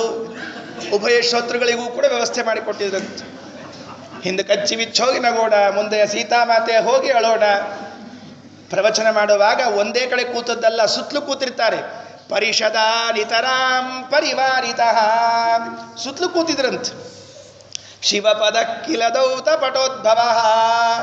ದೌತ ಪಟೋದ್ಭವ ಅಂತನ್ನೋ ಶಬ್ದಕ್ಕೆ ಸಂಸ್ಕೃತದಲ್ಲಿ ಇದ್ದ ಶಬ್ದ ತುಳುವಿನಲ್ಲಿ ಬಂದಾಗ ಮಡಿನಾಯ ಅಂತ ಕರೆಸ್ಕೊಳ್ತದೆ ಶಬ್ದ. ಮಡಿನಾಯ ಶಿವಭಟ್ಟ ಅಂತನ್ನುವನು ಪ್ರವಚನ ಮಾಡ್ತಾ ಇದ್ರು ವ್ಯಕ್ತಿಗಳು. ಇಹ ಕಥಾಂ ಕಥಯಂದ ದೃಶೇ ತಥಾ ಪೃಥುಧಿಯ ಪೃಥುಕಾಕೃತಿನ ಮುನ. ಅಲ್ಲಿ ಪ್ರವಚನ ಮಾಡ್ತಾ ಇದ್ದದ್ದನ್ನು ಆಚಾರ್ಯರು ಹೋಗಿ ನೋಡಿದ್ರಂತೆ. ದದೃಶೇ ನೋಡ್ತಾ ಇದ್ದಾರೆ. ಪೃಥುದಿಯ ವಿಸ್ತಾರವಾದ ಬುದ್ಧಿ ಇರುವಂತಹ, ಪೃಥುಕಾಕೃತಿನ ಬಾಲಕಾಕೃತಿ ಇರುವಂತಹ ಈ ಪೂರ್ಣಬೋಧರು ಹೋಗಿ ಕಂಡ್ರು. ಅಮ್ಮನ ಜೊತೆ ಕೂತಿದ್ರು. ಅಮ್ಮನ ಜೊತೆಯಲ್ಲೇ ಕೂತಿರುವಾಗ ಒಂದು ಪ್ರಸಂಗ ಆಯಿತು. ಇವರು ಉಪನ್ಯಾಸ ಮಾಡ್ತಾ ಇದ್ದಾಗ ಒಂದು ಕಡೆಗೆ ಜಾರಿಬಿಟ್ಟು ಪ್ರವಚನದಲ್ಲಿ ಒಂದ್ಸಲ ವ್ಯತ್ಯಾಸ ಆಯಿತು. ಹೇಳುವಾಗ ಆಗಾಗ್ತಿರ್ತದೆ, ಏನೋ ಹೇಳಲಿಕ್ಕೆ ಹೋಗಿರ್ತಾರೆ, ಇನ್ನೊಂದು ಏನಾಗ್ಬಿಟ್ಟಿರ್ತದೆ. ಕೆಲವೊಮ್ಮೆ ಏನಾಗ್ತದೆ ಅಂದರೆ ಏಕಕಾಲದಲ್ಲಿ ಎರಡೆರಡು ಶಬ್ದಗಳು ಬಂದಿದ್ವು ಅಂದರೆ ನಾಲಿಗೆ ಜಾರಿಬಿಡ್ತದೆ. ಹಾಗೆ ಜಾರೋ ಪ್ರಸಂಗ. ಪ್ರವಚನ ಹೇಳ್ತಾ ಇದ್ದಾಗ ಒಂದು ಪ್ರಸಂಗದಲ್ಲಿ ಆ ಪಂಕ್ತಿ ಏನು, ಆ ವಾಕ್ಯ ಏನು ಹೇಳ್ತಾ ಇದ್ರೋ ಅದು ಮೂಲಕಾರರಿಗೆ ಸಮ್ಮತ ಅಲ್ಲದನ್ನು ಹೇಳಿಬಿಟ್ರಂತೆ. ಆಗ ಈ ವಾಸುದೇವ ತಾಯಿ ತೊಡೆಯ ಮೇಲೆ ಕೂತವನಲ್ಲೇ ಅಮ್ಮನ ಹತ್ರ ಕೂತವನು ಮೆಲ್ಲಕ್ಕೆ ಆಚಾರ್ಯ ಕೇಳಿದಂತೆ. ಆಚಾರ್ಯೇ ಅಂದ. ಈ ಪುರಾಣ ನಡೆದಾಗ ಇದ್ದಕ್ಕಿದ್ದಂಗೆ ಆಚಾರ್ಯ ಅಂದ್ಬಿಟ್ರೆ ಯಾರಿಗಾರ ಏನಾಗ್ಲಿಕ್ಕಿಲ್ಲ. ಆಚಾರ್ಯ ಎಂದ. ಇದಮುವಾಚ ವಿಚಾರ ವಿಚಕ್ಷಣ ಶುಚಿವಚ ಶನಕೈ ಸಜನಾಂತರೇ ಅಪರಥಾ ಕಥಿತಂ ಕಥಕತ್ವಯ ನನು ಮತಾನ್ ಮಹತಾಮಿತಿ ಸಸ್ಮಿತಂ. ಇದಂ ಉವಾಚ. ಇದನ್ನು ಹೇಳಿದವರು ಯಾರು? ಆಚಾರ್ಯರು. ಆಚಾರ್ಯರಿಗೆ ವಾಸುದೇವನಿಗೆ ಕರೆದ ಶಬ್ದ ವಿಚಾರ ವಿಚಕ್ಷಣ. ವಿಚಾರ ಮಾಡುವುದರಲ್ಲಿ ಎಕ್ಸ್ಪರ್ಟ್. ಇಲ್ಲೇನಿದೆ, ಇಲ್ಲಿ ಹೇಗೆ ಅರ್ಥೈಸಬೇಕು, ಹೇಗೆ ಮಾಡಬೇಕು ಅಂತನ್ನುವುದಕ್ಕೆ ಸರಿಯಾಗಿ ಅರ್ಥ ಹೇಳ್ಬೇಕಂತೇವೆ. ಇದಮುವಾಚ ವಿಚಾರ ವಿಚಕ್ಷಣ. ವಿಚಾರ ಮಾಡುವುದರಲ್ಲಿ ವಿಚಕ್ಷಣರಾಗಿರುವಂತಹ ವಾಸುದೇವ ಆ ಮಡಿನಾಯ ಶಿವಭಟ್ಟರ ಬಳಿ ಹೋಗಿ ಶನಕೈಹಿ ಮೆಲ್ಲಕ್ಕೆ ಎಲ್ಲರಿಗೆ ಕೇಳಿಸಿ ಅವರಿಗೆ ಅಪಮಾನ ಆಗೋ ಹಂಗಲ್ಲ, ಮತ್ತೆ ಸಭೆಯೊಳಗೆ ಎಲ್ರಿಗೂ ಅಪಮಾನ ಆಗೋ ಹಂಗೆ ಮಾತಾಡಬಾರ್ದು. ಮೆಲ್ಲಕ್ಕೆ ಹೋಗಿ ಹೇಳಿದ್ರಂತೆ. ಅಪರಥ ಕಥಿತಂ ಕಥಕತ್ವಯ. ಆಚಾರ್ಯರೇ, ವೇದವ್ಯಾಸ ದೇವರ ಅಭಿಪ್ರಾಯ ಇಲ್ಲಿ ಬೇರೆ ಇದೆ, ಶುಕಾಚಾರ್ಯ ಅಭಿಪ್ರಾಯ ಇಲ್ಲಿ ಬೇರೆ ಇದೆ. ನೀವ್ಯಾಕೆ ಈ ಅರ್ಥ ಹೇಳಿದಿರಿ ಅಂತ ಕೇಳಿದ್ರಂತೆ. ನೋಡ್ರಿ ಹೇಗಿರ್ಬೇಕು. 4 ವರ್ಷದ ಮಗುವಿಗೆ ಭಾಗವತಾದಿ ಗ್ರಂಥಗಳೆಲ್ಲ ಬುದ್ಧಿಸ್ತ ಅಂತಾದರೆ ಅಪರಥ ಕಥಿತಂ ಕಥಕತ್ವಯ. ನೀವಿಲ್ಲಿ ಹೇಳಬೇಕಾದಾಗ ವ್ಯಾಸರಿಗೆ ಸಮ್ಮತವಾದ ಅಭಿಪ್ರಾಯ ಹೇಳಿಲ್ಲ. ನೀವಿಲ್ಲಿ ವೇದವ್ಯಾಸ ದೇವರ ಅಭಿಪ್ರಾಯ ಬೇರೆ ಇದೆ, ನೀವು ಹೇಳಿದ ಅಭಿಪ್ರಾಯ ಬೇರೆ ಇದೆ. ಹಾಗೆ ಆಗ್ತಿರ್ತದೆ. ಪುರಾಣದಲ್ಲಿ ಹೇಳುವಾಗ ಕೆಲವು ಶಬ್ದಗಳ ಅರ್ಥ ಆಗದೆ ಇದ್ದರೆ ತಮ್ಮ ಮನಸ್ಸಿನಲ್ಲಿ ಏನಿರ್ತದಲ್ಲ ಅರ್ಥ, ಅದನ್ನೇ ಪುರಾಣದ ಅರ್ಥ ಅಂತ ಹೇಳಿಬಿಡ್ತಿರ್ತಾರೆ ಕೆಲವೊಂದು ಸರ್ತಿ. ಹಾಗಾಯಿತು, ಅವ್ರಿಗೇನು ಅರ್ಥ ಬರ್ತಿತ್ತೋ ಅದನ್ನೇ ಹೇಳಿಬಿಟ್ರು. ಹಾಗೆ ಹೇಳಬಾರ್ದು ಅಂದರು. ಅಷ್ಟೊಂದು ಕೂಡಲೇ ಯಾವ ಪ್ರಸಂಗ ಇರಬಹುದು? ಆಚಾರ್ಯರು ಅಂಥ 100 ಪ್ರಸಂಗಗಳನ್ನು ತೋರಿಸಿದ್ದಾರೆ. ವ್ಯಾಸರಿಗೆ ಸಮ್ಮತವಲ್ಲದ ಅರ್ಥವನ್ನೇ ಹೇಳುವ ಜನ ಬಹಳ ಮಂದಿ ಇದ್ದಾರೆ. ವ್ಯಾಸರಿಗೆ ಅಷ್ಟೇ ಅಲ್ಲ, ವಾಲ್ಮೀಕಿಗಳಿಗೂ ಸಮ್ಮತ ಇಲ್ಲದೆ ಇರುವಂಥ ಅರ್ಥವನ್ನು ಹೇಳುವ ಜನ ಇದ್ದಾರೆ. ಶುಕಾಚಾರ್ಯರಿಗೆ ಸಮ್ಮತ ಇಲ್ಲದೆ ಇರುವಂಥ ಅರ್ಥವನ್ನೇ ಹೇಳಿದ್ದಾರೆ. ಒಂದೇ ಎರಡೇ ಮಹಾಭಾರತವನ್ನು ತೆಗೆದು ನೋಡಿದರೆ 100 ಪ್ರಸಂಗಗಳು. ದ್ರೌಪದೀ ದೇವಿಯ ಪ್ರಸಂಗವನ್ನು ತೆಗೆದುಕೊಂಡ್ರೆ ಜನ ಎಲ್ಲ ಅರ್ಥ ಮಾಡಿಕೊಂಡದಕ್ಕಿಂತ ಅಪಾರ್ಥ ಮಾಡಿಕೊಂಡದ್ದೇ ಹೆಚ್ಚು. ಒಬ್ಬಳಿಗೆ 5 ಮಂದಿ ಗಂಡಂದ್ರೆ ಹೇಗೆ? ಇದನ್ನ ಇವತ್ತಿನವರೆಗೂ ಟಿವಿ, ಸೀರಿಯಲ್ಲು, ಸಿನಿಮಾಗಳು ಎಲ್ಲದರಲ್ಲೂ ಕೂಡ ಆ ವಾಕ್ಯ ಎಳೆದದ್ದೇ ಎಳೆದದ್ದು. ದ್ರೌಪದಿಗೆ 5 ಇದ್ದಾರೆ, ನಿಂಗೊಂದು 2 ಇದ್ರೆ ಏನು ತಪ್ಪಿಲ್ ಬಿಡು ಅಂತ ಹೇಳಿ ದ್ರೌಪದಿ ದೇವಿಯನ್ನು ಹೀಯಾಳಿಸುವಂತಹ ಜನ ಇವತ್ತೂ ಇದ್ದಾರೆ. ಆ ವ್ಯಾಸರ ಭಾವ ಅಲ್ವೇ ಅಲ್ಲ ಅದು. ಅಲ್ರಿ ಅದು ತಪ್ಪೇ ಅಂತಾಗಿದ್ದರೆ ವ್ಯಾಸರದನ್ನು ಬರೀತಿದ್ರೆ ಯಾಕೆ ಪುರಾಣದಲ್ಲಿ ಮೊದಲು ವಿಚಾರ ಮಾಡಬಾರ್ದ ನಾವು? ಅದು ದೋಷಪೂರ್ಣವಾದದ್ದು ಅಂತಾಗಿದೆ ಗ್ರಂಥದಲ್ಲಿ ಉಲ್ಲೇಖ ಯಾಕೆ ಮಾಡ್ತಿದ್ರು ಹಾಗಿದ್ರೆ? ಹಾಗಿರುವಾಗ ಅದರ ನಿಜವಾದ ಅರ್ಥ ಗೊತ್ತಿಲ್ಲ. ರಾಮಚಂದ್ರ ಶಂಭೂಕನೆನ್ನುವಂತಹ ಒಬ್ಬ ಶೂದ್ರನನ್ನ ಕೊಂದ ಅಂತ ಹೇಳಿ ಮೊನ್ನೆವರೆಗೂ ಇವತ್ತಿಗೂ ಉಂಟು. ದೊಡ್ಡ ದೊಡ್ಡ ನಾಟಕಗಳನ್ನು ಬರೆದು, ದೊಡ್ಡ ದೊಡ್ಡ ಕಥೆಗಳನ್ನು ಬರೆದು ಅದರ ಮೇಲೆ ರಾಮನಿಗೆ ಶೂದ್ರನ ಕಂಡ್ರೆ ಆಗೋದಿಲ್ಲ ಅಂತ ಹೇಳಿ ಅಪಪ್ರಚಾರ ಮಾಡಿ ಎಲ್ಲ ಮಾಡಿದ್ದಾಯಿತು. ಬೊಬ್ಬೆ ಹಾಕಿದ್ದೇ ಹಾಕಿದ್ದು. ಆಚಾರ್ಯರು ಸ್ಪಷ್ಟೀಕರಣ ನೀಡಿದ್ದಾರೆ. 800 ವರ್ಷಗಳ ಹಿಂದೆ ಸ್ಪಷ್ಟೀಕರಣ. ಅವನು ಶೂದ್ರ ಅನ್ನುವುದಕ್ಕಾಗಿ ಕೊಂದದ್ದಲ್ಲ, ಅವನೊಬ್ಬ ಅಸುರನಾಗಿದ್ದಕ್ಕಾಗಿ ಕೊಂದಿದ್ದಾನೆ. ಶೂದ್ರನ ಮೇಲೆ ರಾಮನಿಗೇನಾದರೂ ಭಿನ್ನಾಭಿಪ್ರಾಯ ಇದ್ದದ್ದಾದರೆ ಶಬರಿಯ ಮನೆಗೆ ಹೋಗಿ ಊಟ ಯಾಕೆ ಮಾಡ್ತಿದ್ದ? ಇಷ್ಟು ಕಾಮನ್ ಸೆನ್ಸ್ ಇಲ್ಲ ಜನರಿಗೆ. ಕಾಡಿಗೆ ಹೋದಾಗ ರಾಮಚಂದ್ರ ಶಬರಿಯ ಮನೆಗೆ ಹೋಗಿ ಊಟ ಮಾಡಿಕೊಂಡು ಹೋಗಿದ್ದಾನೆ. ಶೂದ್ರನ ಮೇಲೆ ಭಿನ್ನಾಭಿಪ್ರಾಯ ಇದ್ದದ್ದಾದರೆ ಅಲ್ಲೂ ಹೋಗಬಾರ್ದಾಗಿತ್ತು. ಶಂಭೂಕನನ್ನು ಕೊಂದದ್ದಾದರೆ ಅದು ಶೂದ್ರ ಅನ್ನೋ ದೃಷ್ಟಿಯಿಂದ ಅಲ್ಲ, ಅವನು ಅಸುರ. ವಿಚಾರ ಮಾಡಲಾಗಿ ಪಾರ್ವತೀ ದೇವಿಯನ್ನು ಕುರಿತು ತಪಸ್ಸು ಮಾಡಿ ಏನು ವರ ಕೇಳಿಕ್ ಹೊರಟಿದ್ದ ಅಂದರೆ ನಾನು ಪಾರ್ವತಿ ಪತಿ ಆಗಬೇಕು ಅಂತ ಕೇಳಿಕ್ ಹೊರಟಿದ್ದಂತ. ಎಂಥ ವಿಚಿತ್ರ ನೋಡಿ. ಇದು ನಿಜವಾದ ಭಾವ ತಿಳಿಯದೇ ಇದ್ದಾಗ ಹೀಗೆಲ್ಲ ಆಗತ್ತಂತ. ಆ ವ್ಯಾಸರ ಭಾವವನ್ನು, ವಾಲ್ಮೀಕಿಗಳ ಭಾವವನ್ನು ಅರ್ಥ ಮಾಡಿಕೊಳ್ಳದೆ ಇದ್ದ ಎಷ್ಟೋ ಜನ ಆ ಪುಸ್ತಕಗಳನ್ನು ಹಿಡಿದು ಗ್ರಂಥ ಬರೆದದ್ದು ಅಪಾರ್ಥ ಮಾಡಿದ್ದೇ ಮಾಡಿದ್ದು. ಅಂಥ ಲೈನಿನಲ್ಲಿ ಸಾಲಿನಲ್ಲಿ ಇವನೊಬ್ಬರು ಶಿವಭಟ್ಟ ಒಬ್ಬ. ಅಪರಥ ಕಥಿತಂ ಕಥಕತ್ವಯ ನನುಮತಾನ್ ಮಹತಾಮಿತಿ ಸಸ್ಮಿತಂ. ಅಲ್ರಿ, ಅವರೇನೋ ತಪ್ಪು ಹೇಳಿದ್ರು. ಇವರು ಯಾಕೆ ಎದ್ದು ನಿಂತ್ಕೊಂಡು ಅವ್ರ ಹತ್ರ ಹೋಗಿ ನೀವು ತಪ್ಪು ಹೇಳಿದ್ರಿ ಸ್ವಾಮಿ, ಬೇರೆ ಹೇಳಿದ್ರಿ ಅಂತ ಹೇಳಬೇಕಾಯಿತು ಅಂತ ಕೇಳಿದ್ರೆ ಮನುಸ್ಮೃತಿಕಾರ ಒಂದು ಮಾತು ಹೇಳ್ತಾರೆ. ಮನು ಏನಂತಾರೆ ಅಂತಂದರೆ, ಸಭಾಂವಾ ನ ಪ್ರವೇಷ್ಟವ್ಯಂ ವಕ್ತವ್ಯಂ ವಾ ಸಮಂಜಸಂ ಅಬ್ರುವನ್ ವಿಬ್ರುವನ್ ವಾಪಿ ನರೋ ಭವತಿ ಕಿಲ್ಬಿಷಿ. ಅಕಸ್ಮಾತ್ತಾಗಿ ಸಭೆಯಲ್ಲಿ ತಪ್ಪಾದ ಪ್ರಸಂಗಗಳಿದ್ದರೆ ಆಗ ಹೋಗಿ ತಿದ್ದುಪಡಿ ಮಾಡಲೇಬೇಕಂತ. ಯೋಗ್ಯನಾದ ಅಧಿಕಾರಿ ಇದ್ದ ಅಂದರೆ ಅವನು ಹೋಗಿ ಏನು ಮಾಡಬೇಕು, ಇದು ತಪ್ಪು ಅಂತ ಇದ್ದು ಹೇಳಬೇಕಂತ. ಇಲ್ಲದೆ ಇದ್ದರೆ ಆ ತಪ್ಪಿನಲ್ಲಿ ಇವನೂ ಭಾಗಿ ಅಂತ, ಪಾಲ್ದಾರನಂತ. ನೋಡ್ರಿ, ಇದಕ್ಕೊಂದು ದೃಷ್ಟಾಂತ ಹೇಳ್ತೀನಿ ನಿಮಗೆ. ಭಾಗವತದಲ್ಲಿ ರುದ್ರದೇವರಿಗೆ ಆಹುತಿ ಕೊಡದೇ ಇರುವಂತಹ ಒಂದು ಯಜ್ಞ ನಡೆದಿತ್ತು. ರುದ್ರದೇವರಿಗೆ ಯಜ್ಞ ಆಹುತಿ ಇಲ್ಲ. ದಕ್ಷ ಪ್ರಜಾಪತಿ ಸ್ವಂತ ಮಾವ ಅಳಿಯನಾದ ಶಿವನಿಗೆ ಆಹುತಿಯನ್ನು ಹಾಕದೆ ಯಜ್ಞ ಭಾಗವನ್ನು ಮುಂದೆ ಬರೆಸಿದಾಗ ಅಲ್ಲೇ ಕುಳಿತಿರುವ ಸತೀದೇವಿ ಎದ್ದು ನಿಂತು ಪ್ರತಿಭಟನೆ ಮಾಡಿದರು. ಇದು ನನ್ನ ಗಂಡ ಒಬ್ಬನ ವಿಷಯ ಅಲ್ಲ, ಉತ್ತಮರಾದ ದೇವತೆಗಳು ರುದ್ರದೇವರು, ಅವರಿಗೆ ವಿರೋಧ ಮಾಡಿ ಅವರಿಗೆ ಆಹುತಿಯನ್ನು ಹಾಕದೇ ಇರುವಂತಹ ಯಜ್ಞ ಅಂದರೆ ಇದು ಯಜ್ಞವೇ ಅಲ್ಲ, ಯಜ್ಞಾಭಾಸ. ಇಂಥ ಯಜ್ಞ ನಡೀಲಿಕ್ಕೆ ಅರ್ಹತೆ ಇಲ್ಲ, ಯೋಗ್ಯತೆ ಇಲ್ಲ ಅಂತ ಹೇಳಿ ಯಜ್ಞವನ್ನು ನಿಲ್ಲಿಸಿದ್ಲು. ಎಷ್ಟರವರೆಗೆ ಪ್ರತಿಭಟನೆ ಮಾಡಿದ್ಲು ಸತೀದೇವಿ ಅಂತ ಕೇಳಿದ್ರೆ ತನ್ನ ದೇಹತ್ಯಾಗವನ್ನು ಮಾಡುವ ಮೂಲಕ ಪ್ರತಿಭಟನೆ ಮಾಡಿದ್ಲಂತೆ. ನೋಡ್ರಿ ಹೇಗಿರಬೇಕು. ಎಲ್ಲಿ ವಿರೋಧ ನಡೀತಾ ಇದೆ, ಶಾಸ್ತ್ರ ವಿರುದ್ಧವಾದ ಆಚರಣೆ ನಡೀತಾ ಇದೆಯೋ ಅಲ್ಲಿ ಪ್ರತಿಭಟನೆ ಮಾಡಬೇಕಾದದ್ದು ಎಲ್ಲರ ಕರ್ತವ್ಯ. ಆಚಾರ್ಯರು ಮಾಡಿದ ಅದನ್ನೇ ಭಾಗವತಾದಿಗಳಲ್ಲಿ ಇಂಥ ಹೇಳಿದ್ದಾರೆ. ಆ ಶಿವಭಟ್ಟರು ಪುರಾಣದಲ್ಲಿ ತಪ್ಪಾದ ಅರ್ಥ ಹೇಳಿದಾಗ ಎದ್ದು ನಿಂತು ಹೇಳಿದರು. ಆದರೆ ಪಂಡಿತರಿಗೆ ಅಗೌರವವಾಗದೇ ಇದ್ದೇ ನಡೀಲಿಲ್ಲ.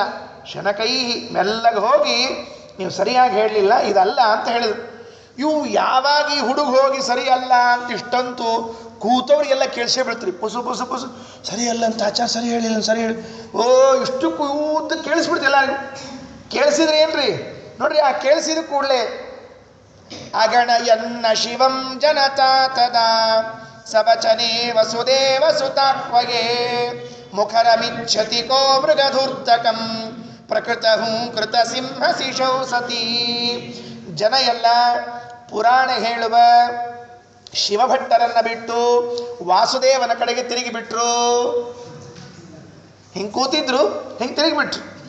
ಹಂಗಾರಿ ಅದು ಸಂಧ್ಯಾ ಮಾಡ್ಕೋತ ಕೂತಿರ್ತೀವಿ, ಟಿವಿ ಹಚ್ಚಿದ್ಕೊಂಡು ಟಿವಿ ಕಡೆ ತಿರುಗಿಬಿಡ್ತೀವಿ. ಸಂಧ್ಯಾನಲ್ಲೇ ಮುಗಿತ ಆ ವಿಕೆಟ್ ಬಿತ್ತಂತ ಇಟ್ಕೊಳ್ರಿ. ಸಂಧ್ಯಾನ ಮಾಡಿ ಏನು ಪ್ರಯೋಜನ? ನನ್ನ ಸಂಧ್ಯಾವಧನೆ ಬಲದಿಂದ ಒಂದು ವಿಕೆಟ್ ಉಳಿಲಿಲ್ಲ ಇಂಡಿಯಾದ್ದು. ನಮ್ಮ ತಪಸ್ಸಾಮರ್ಥ್ಯ ವ್ಯರ್ಥ. ಅದ ಗೆತ್ತು ಅಂತ ಇಟ್ಕೊಡ್ರಿ, 6 ಹೊಡೆದ ಅಂತ ಇಟ್ಕೊಡ್ರಿ. ಗಾಯತ್ರಿ ಮಂತ್ರದ ಪ್ರಭಾವವೇ ಎಂಥ ಗಾಯತ್ರಿ ಮಂತ್ರ ನಮ್ದು ಗೊತ್ತಾಯ್ತಾ? ಅಯ್ಯೋ ಪಾಪಿ, ನೀ ಮಾಡಿದ ಗಾಯತ್ರಿಗೂ ನೀ ಮಾಡಿದ ಸಂಧ್ಯಾವಂದನಿಗೂ ಅವು ಎಲ್ಲೋ ಆಡೋರಿಗೆ ಸಂಬಂಧ ಇಲ್ಲ. ಎಲ್ಲ ತಿರುಗಿಬಿಟ್ರು, ಸುಮ್ಮನೆ ಹೀಗೆ ತಿರುಗಿಬಿಟ್ರೆ ಇದಕ್ಕೊಂದು ಅರ್ಥಾಂತರ ನ್ಯಾಸ ಅಲಂಕಾರ. ನಾರಾಯಣ ಪಂಡಿತಾಚಾರ್ಯದಕ್ಕೊಂದು ದೃಷ್ಟಾಂತ ಕೊಡ್ತಾರೆ. ಹೇಗಿತ್ತು ಶಿವಭಟ್ಟನನ್ನ ಮೀರಿ ಬಿಟ್ಟು ಇವನ ಕಡೆ ತಿರುಗಬೇಕಾದ್ರೆ, ಮುಖರಮಿಚ್ಛತಿ ಕೋ ಮೃಗದೂರ್ತಕಂ ಪ್ರಕೃತ ಹೂಂಕೃತ ಸಿಂಹ ಶಿಶೌ ಸತಿ. ಸಿಂಹ ಶಿಶೌ ಹೂಂಕೃತ ಪ್ರಕೃತ ಹೂಂಕೃತ ಸಿಂಹ ಶಿಶೌ ಸತಿ. ಸಿಂಹದ ಮರಿ ಸಿಂಹ ಗರ್ಜನೆ ಮಾಡ್ತಾ ಇರುವಾಗ ಯಾರಾದರೂ ನರಿ ಊಳಿಟ್ಟಿದ್ದನ್ನು ಕೇಳಲಿಕ್ಕೆ ಹೋಗ್ತಾರ? ಎಷ್ಟು ಚಂದ ಅರ್ಥಾಂತರ ನ್ಯಾಸ. ನರಿ ಒದರ್ತಾ ಇದ್ರೆ ಯಾರು ಕೇಳಿಸ್ಕೊಳ್ಳೋದಿಲ್ಲ. ಯಾಕೆ? ಸಿಂಹದ ಮರಿ ಕೂಗ್ತಾ ಇದೆ. ಸಿಂಹದ ಮರಿ ಕೂಗುವ ಸಂದರ್ಭದಲ್ಲಿ ನರಿ ಕೂಗನ್ನು ಯಾರು ಕೇಳೋದಿಲ್ಲಲ್ಲ. ಹಾಗೆ ವಾಸುದೇವ ಗರ್ಜನೆ ಮಾಡಿದಾಗ ಶಿವಭಟ್ಟನನ್ನ ಬಿಟ್ಟು ಆಚಾರ್ಯರ ಕಡೆಗೆ ತಿರುಗಿಬಿಟ್ರು, ವಾಸುದೇವನ ಕಡೆಗೆ. ಮುಖರ ಅಂದ್ರೆ ಧ್ವನಿ ಮಾಡುವಂತಹದ್ದು. ಇಚ್ಛತಿ ಕೋ ಮೃಗಧೂರ್ತಕಂ, ಅದು ಧೂರ್ತಕ ವಂಚಕ ನರಿ. ಅದನ್ನು ಬಿಟ್ಟು ಪ್ರಕೃತ ಹೂಂಕೃತ ಸಿಂಹ ಶಿಶೌ ಸತಿ, ಸಿಂಹ ಶಿಶು ಇದ್ದಾಗ ಕೇಳಿದ್ರಂತೆ. ಆ ಕಡೆ ತಿರುಗಿದ ಮೇಲೆ ಬರೇ ತಿರುಗಲಿಲ್ಲ, ಕೇಳಿದ್ರಂತೆ. ಅಥ ಕಥಾಂ ಕಥಗೇತಿ ತದಾ ಜನೇ ಗದಿತವತ್ಯುಚಿತಾರ್ಥ ಮುದಾಹರತ್ ಸಸಮಲಾಲ್ಯತ ವಿಸ್ಮೈಭಿರ್ನರೈಃ ಅಪಿ ಸುರೈರ್ವಿಜಯಾಂಕುರ ಪೂಜಕೈಃ. ವಾಸುದೇವ, ಅದು ಅಲ್ಲ ಅಂತ ಹೇಳಿದೆಯಲ್ಲ, ಹಾಗಾದರೆ ಸರಿಯಾದ ಅರ್ಥ ಯಾವುದು ಹೇಳು ಅಂತ ಕೇಳಿದ್ರಂತೆ. ನೋಡ್ರಿ, ಇದು ಸಮರ್ಥ ಇರಬೇಕು, ಇದಕ್ಕೆ ಹೇಳೋ ಸಾಮರ್ಥ್ಯ ಇರಬೇಕು. ಅದಲ್ಲ ಅಂತ ಹೇಳಂಗಾರ ಅದಲ್ರಿ, ಅಲ್ಲಿ ಹೇಳೋ ಅದಲ್ರಿ ಅಷ್ಟರಿ ಅಂದರೆ ಅದಲ್ಲ ಅಂತ ಹೇಳಿ ನಡೆಯೋದಿಲ್ಲ, ಯಾವುದು ಅಂತ ಹೇಳಬೇಕಾಗ್ತದೆ. ಅದಕ್ಕೂ ಒಂದು ಸಾಮರ್ಥ್ಯ ಬೇಕು. ಇದನ್ನೆಲ್ಲ ಬ್ರಹ್ಮಸೂತ್ರ ಭಾಷ್ಯಗಳಲ್ಲಿ ಅನುವ್ಯಾಖ್ಯಾನದಲ್ಲಿ ನಾವು ಕಾಣಲಿಕ್ಕೆ ಬರ್ತದೆ.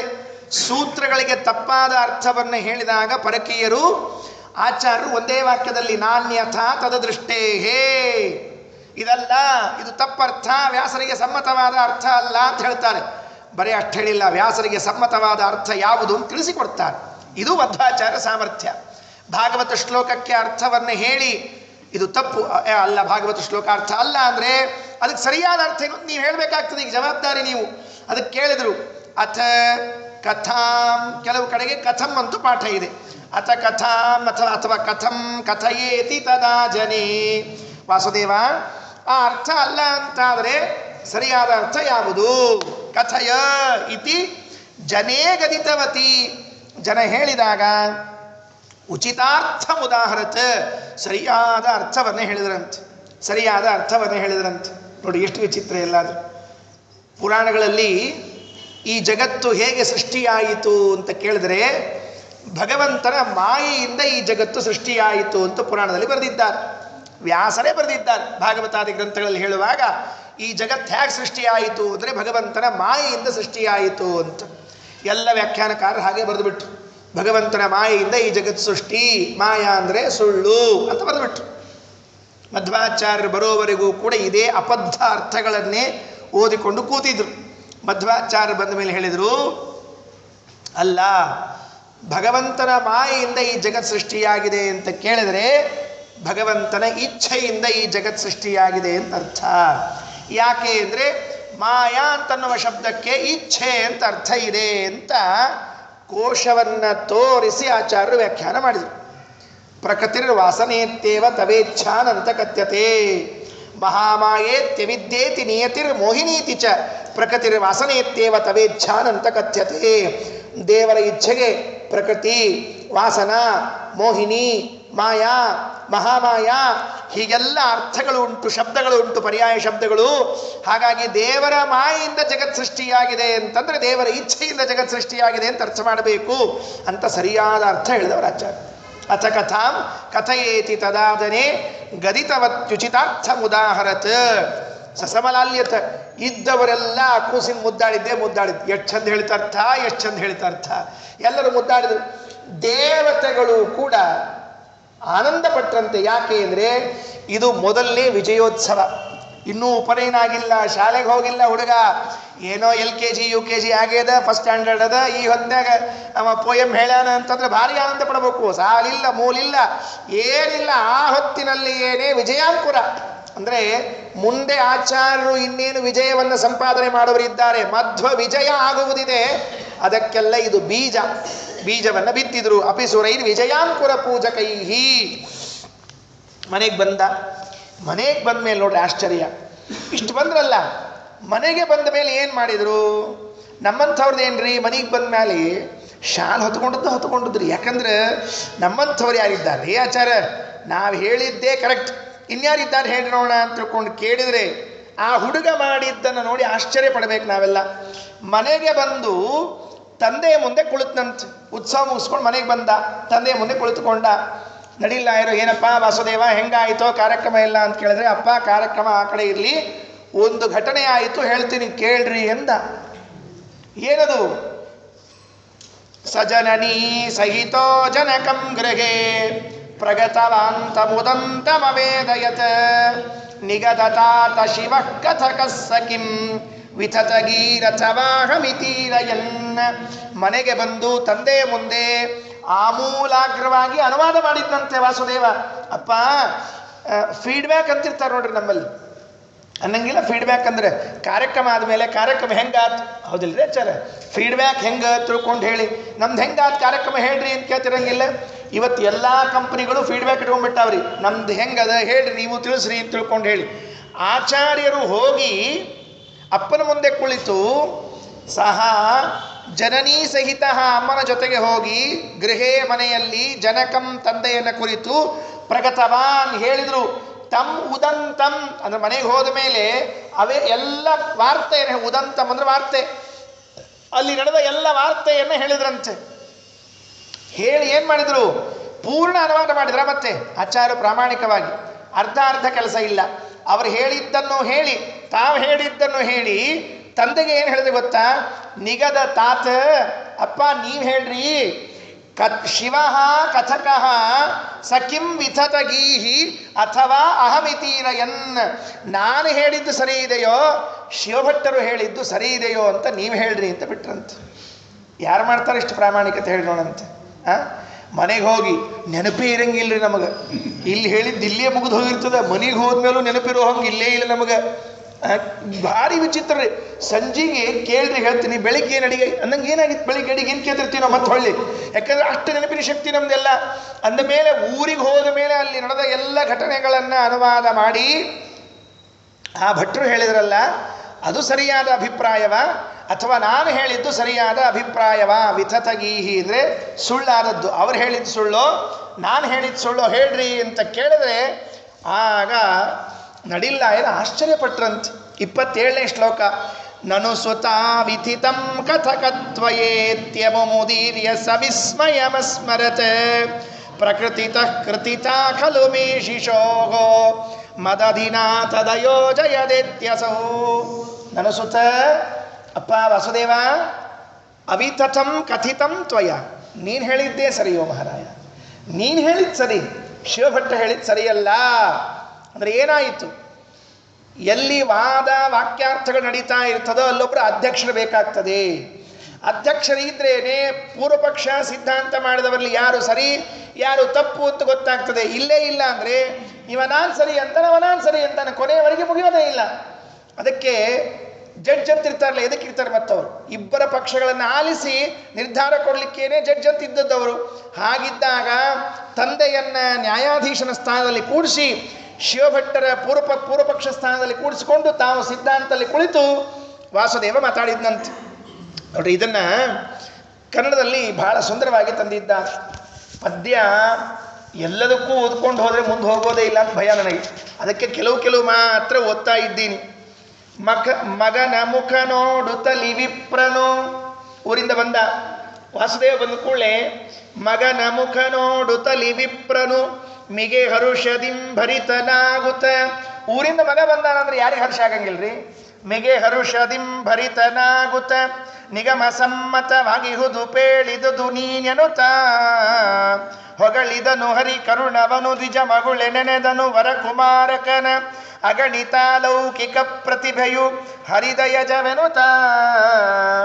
ಮನೆಗೆ ಬಂದು ಕೇಳಿದ, ಅಪ್ಪ ನಾನು ಹೇಳಿದ ಸರಿಯಾ ಅವನು ಹೇಳಿದ ಸರಿಯಾ ಅಂದರೆ, ನಿಗಮ ಸಮ್ಮತವಾಗಿಹುದು, ನೀನು ಹೇಳಿದ್ದು ವೇದೋಕ್ತವಾದದ್ದು ಶಾಸ್ತ್ರೋಕ್ತವಾದದ್ದು ಸರಿಯಾದ ಅರ್ಥವನ್ನು ಹೇಳಿದ್ದೀಯಾ, ಒಂದು ಚೂರು ತಪ್ಪಿಲ್ಲ ಅಂತ ಹೇಳಿ ತಂದೆ ಮುಕ್ತ ಕಂಠದಿಂದ ಹೊಗಳಿದಂತೆ. ಆ ಹೊಗಳಿದ ಮೇಲೆ ಮುಂದೇನು ಕೆಲಸ? ತಿರುಗಿ ನಿಂತರೆ ಮತ್ತಲ್ಲೇ ಮನೆಯೊಳಗೆ ಎಲ್ಲಿ ಅನಂತಾಸನ ಗುಡಿ ಇತ್ತಲ್ಲ ಆ ದಿಕ್ಕಿಗೆ ನಮಸ್ಕಾರ ಹಾಕಿದ್ರೆ ಮತ್ತೆ. ಯಾಕೆ? ಸ್ವಾಮಿ ಎಂಥ ಮಗನ ಕೊಟ್ಟಿದ್ದೀಯೋ, ಇಂಥ ಅದ್ಭುತನಾದ ಮಗನನ್ನು ಕೊಟ್ಟಿದ್ದೀಯಲ್ಲ, ಈ ಮಗನಲ್ಲಿರುವಂತಹ ಪ್ರತಿಭೆ ಅದು ನಿನ್ನ ದಯೆಯಿಂದ ಬಂದದ್ದು. ಯಾಕೆ? ಅವನು ಹುಟ್ಟಿದ್ದೇ ನಿನ್ನ ದಯೆಯಿಂದ, ನಿನ್ನ ದಯೆಯಿಂದ ಹುಟ್ಟಿದ್ದಾನೆ ಅಂತಂದ ಮೇಲೆ ಅವನಲ್ಲಿರುವಂತಹ ಪ್ರತಿಭೆ ಎಲ್ಲವೂ ಕೂಡ ನಿನ್ನ ದಯೆಯಿಂದೇ ಬಂದದ್ದು ಅಂತ ಹೇಳಿ ಪ್ರಾರ್ಥನೆಯನ್ನು ಮಾಡಿ ಸಾಷ್ಟಾಂಗ ಹಾಕಿದ್ರಂತೆ. ನೋಡ್ರಿ, ಇದರಿಂದ ಏನು ತಿಳಿತದೆ? ಯಾವ ಕರ್ಮಗಳನ್ನು ಮಾಡಿದರೂ ಕೂಡ ಆಯಾ ಕ್ಷಣಕ್ಕೆ ಅಲ್ಲಲ್ಲಿ ಒಪ್ಪಿಸ್ಬಿಡ್ಬೇಕು. ದೇವರೇ ಇದು ನಿಂದು ನಿಂದು ಅಂತ ಕೊಡ್ತಿರ್ಬೇಕಂತ. ಯಾವಾಗೋ ನೆನಪಾದಾಗ ತಿಂಗಳಿಗೊಮ್ಮೆ ಅಮಾಸಿಗೊಮ್ಮೆ ಹುಣ್ಣಿಮೆಗೊಮ್ಮೆ ನಿಂದು ಅಂತ ಒಪ್ಪಿಸ್ಲಿಕ್ಕೆ ಹೋಗಬಾರ್ದು. ಯಾವಾಗ ಆಗ್ತದೆ ಆವಾಗಿಂದ ಅವಾಗೆ ಕೊಟ್ಬಿಡ್ಬೇಕು.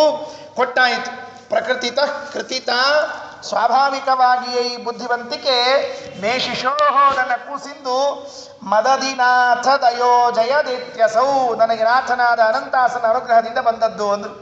ಮುಗಿದ ಮೇಲೆ ಇದು ಅವಂದಾಯ್ತು ಕಾರ್ಯಕ್ರಮ, ಶಿವಭಟ್ಟನ ಮುಗಿಯಿತು. ಇನ್ನು ಅಪ್ಪಂದೇ ಫಜೀತಿ,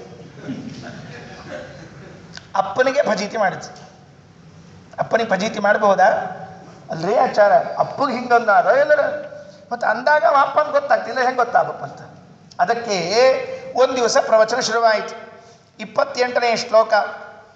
ಕಥಯತಾಂ ಪ್ರಥಮೇ ಕಥಯತ್ಯಲಂ ಸ್ವಜನಕೆ ಜನಸಂಗವೃತೆ ಕಥಾ ಸಕಲ ಲೋಕ ಮನೋನಯನೋತ್ಸವಶ್ಚತುರಧಿ ಸಕದಾಚಿದವಾಚಯತ್. ಕಥಯತಾಂ ಪ್ರಥಮೇ, ಆ ಪ್ರದೇಶದಲ್ಲಿ ಪುರಾಣ ಹೇಳಬೇಕು, ಪುರಾಣ ಕೇಳಬೇಕು ಅಂತ ಆದರೆ ನಡಿಲ್ಲ ಬಾಯ ಕೇಳಬೇಕ್ರಿ, ಅಷ್ಟು ಚಂದ ಪುರಾಣ ಹೇಳ್ತಾರ ಅಂತ ಹೇಳಿ ಅವರಿಗೆ ಪ್ರಶಸ್ತಿ. ಕಥಯತಾಂ ಪ್ರಥಮೇ, ಪುರಾಣಿಕರಲ್ಲಿ ಅವರು ಪ್ರಥಮ ಪಂಕ್ತಿಯಲ್ಲಿ ಇದ್ದವರು.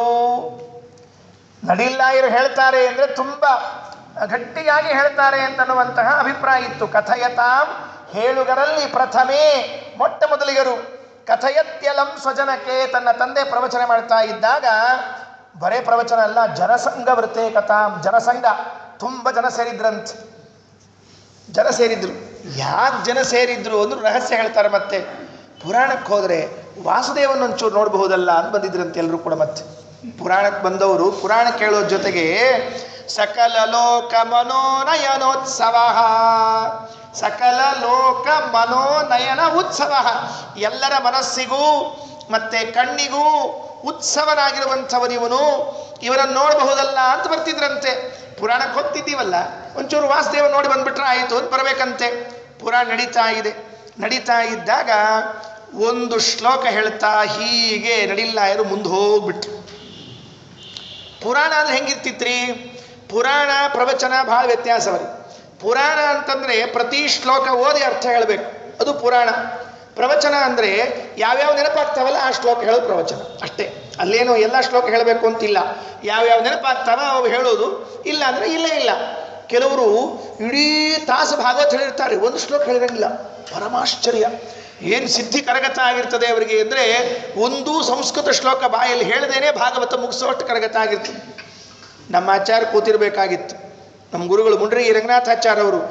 ಯಾರಾದರೂ ಒಂದು ಸಂಸ್ಕೃತ ಶ್ಲೋಕೋಚ್ಚಾರಣೆ ಮಾಡದೆ ಪುರಾಣವೋ ಪ್ರವಚನವೋ ಹೇಳಿದರೆ ಮುಗಿದ ಮೇಲೆ ಅವ್ನು ಕರ್ಕೊಂಡು ಹೋಗಿ ಅದೇನೋ ಇರ್ತದಲ್ಲ ಹಾಗೆ ವ್ಯವಸ್ಥೆ ಮಾಡ್ತಿದ್ರು ಅವ್ರಿಗೆ. ಅದೆಲ್ಲ ಭಾಳ ಹೇಳಬಾರ್ದು, ಬಾಯಿಗೆ ಬಂದಾಗ ಬೈತಿದ್ರು. ಏನಂತ ತಿಳ್ಕೊಂಡಿದ್ದೀನಿ ನೀನು ಅಂತ ಕೇಳಬೇಕು. ಆ ಶ್ಲೋಕ ಬೇಕದು. ಅಲ್ಲಿ ಸಂಸ್ಕೃತ ಸಂಹಿತಾ ವಾಚನ ಮಾಡಿದರೆ ಪುಣ್ಯ ಇದೆ.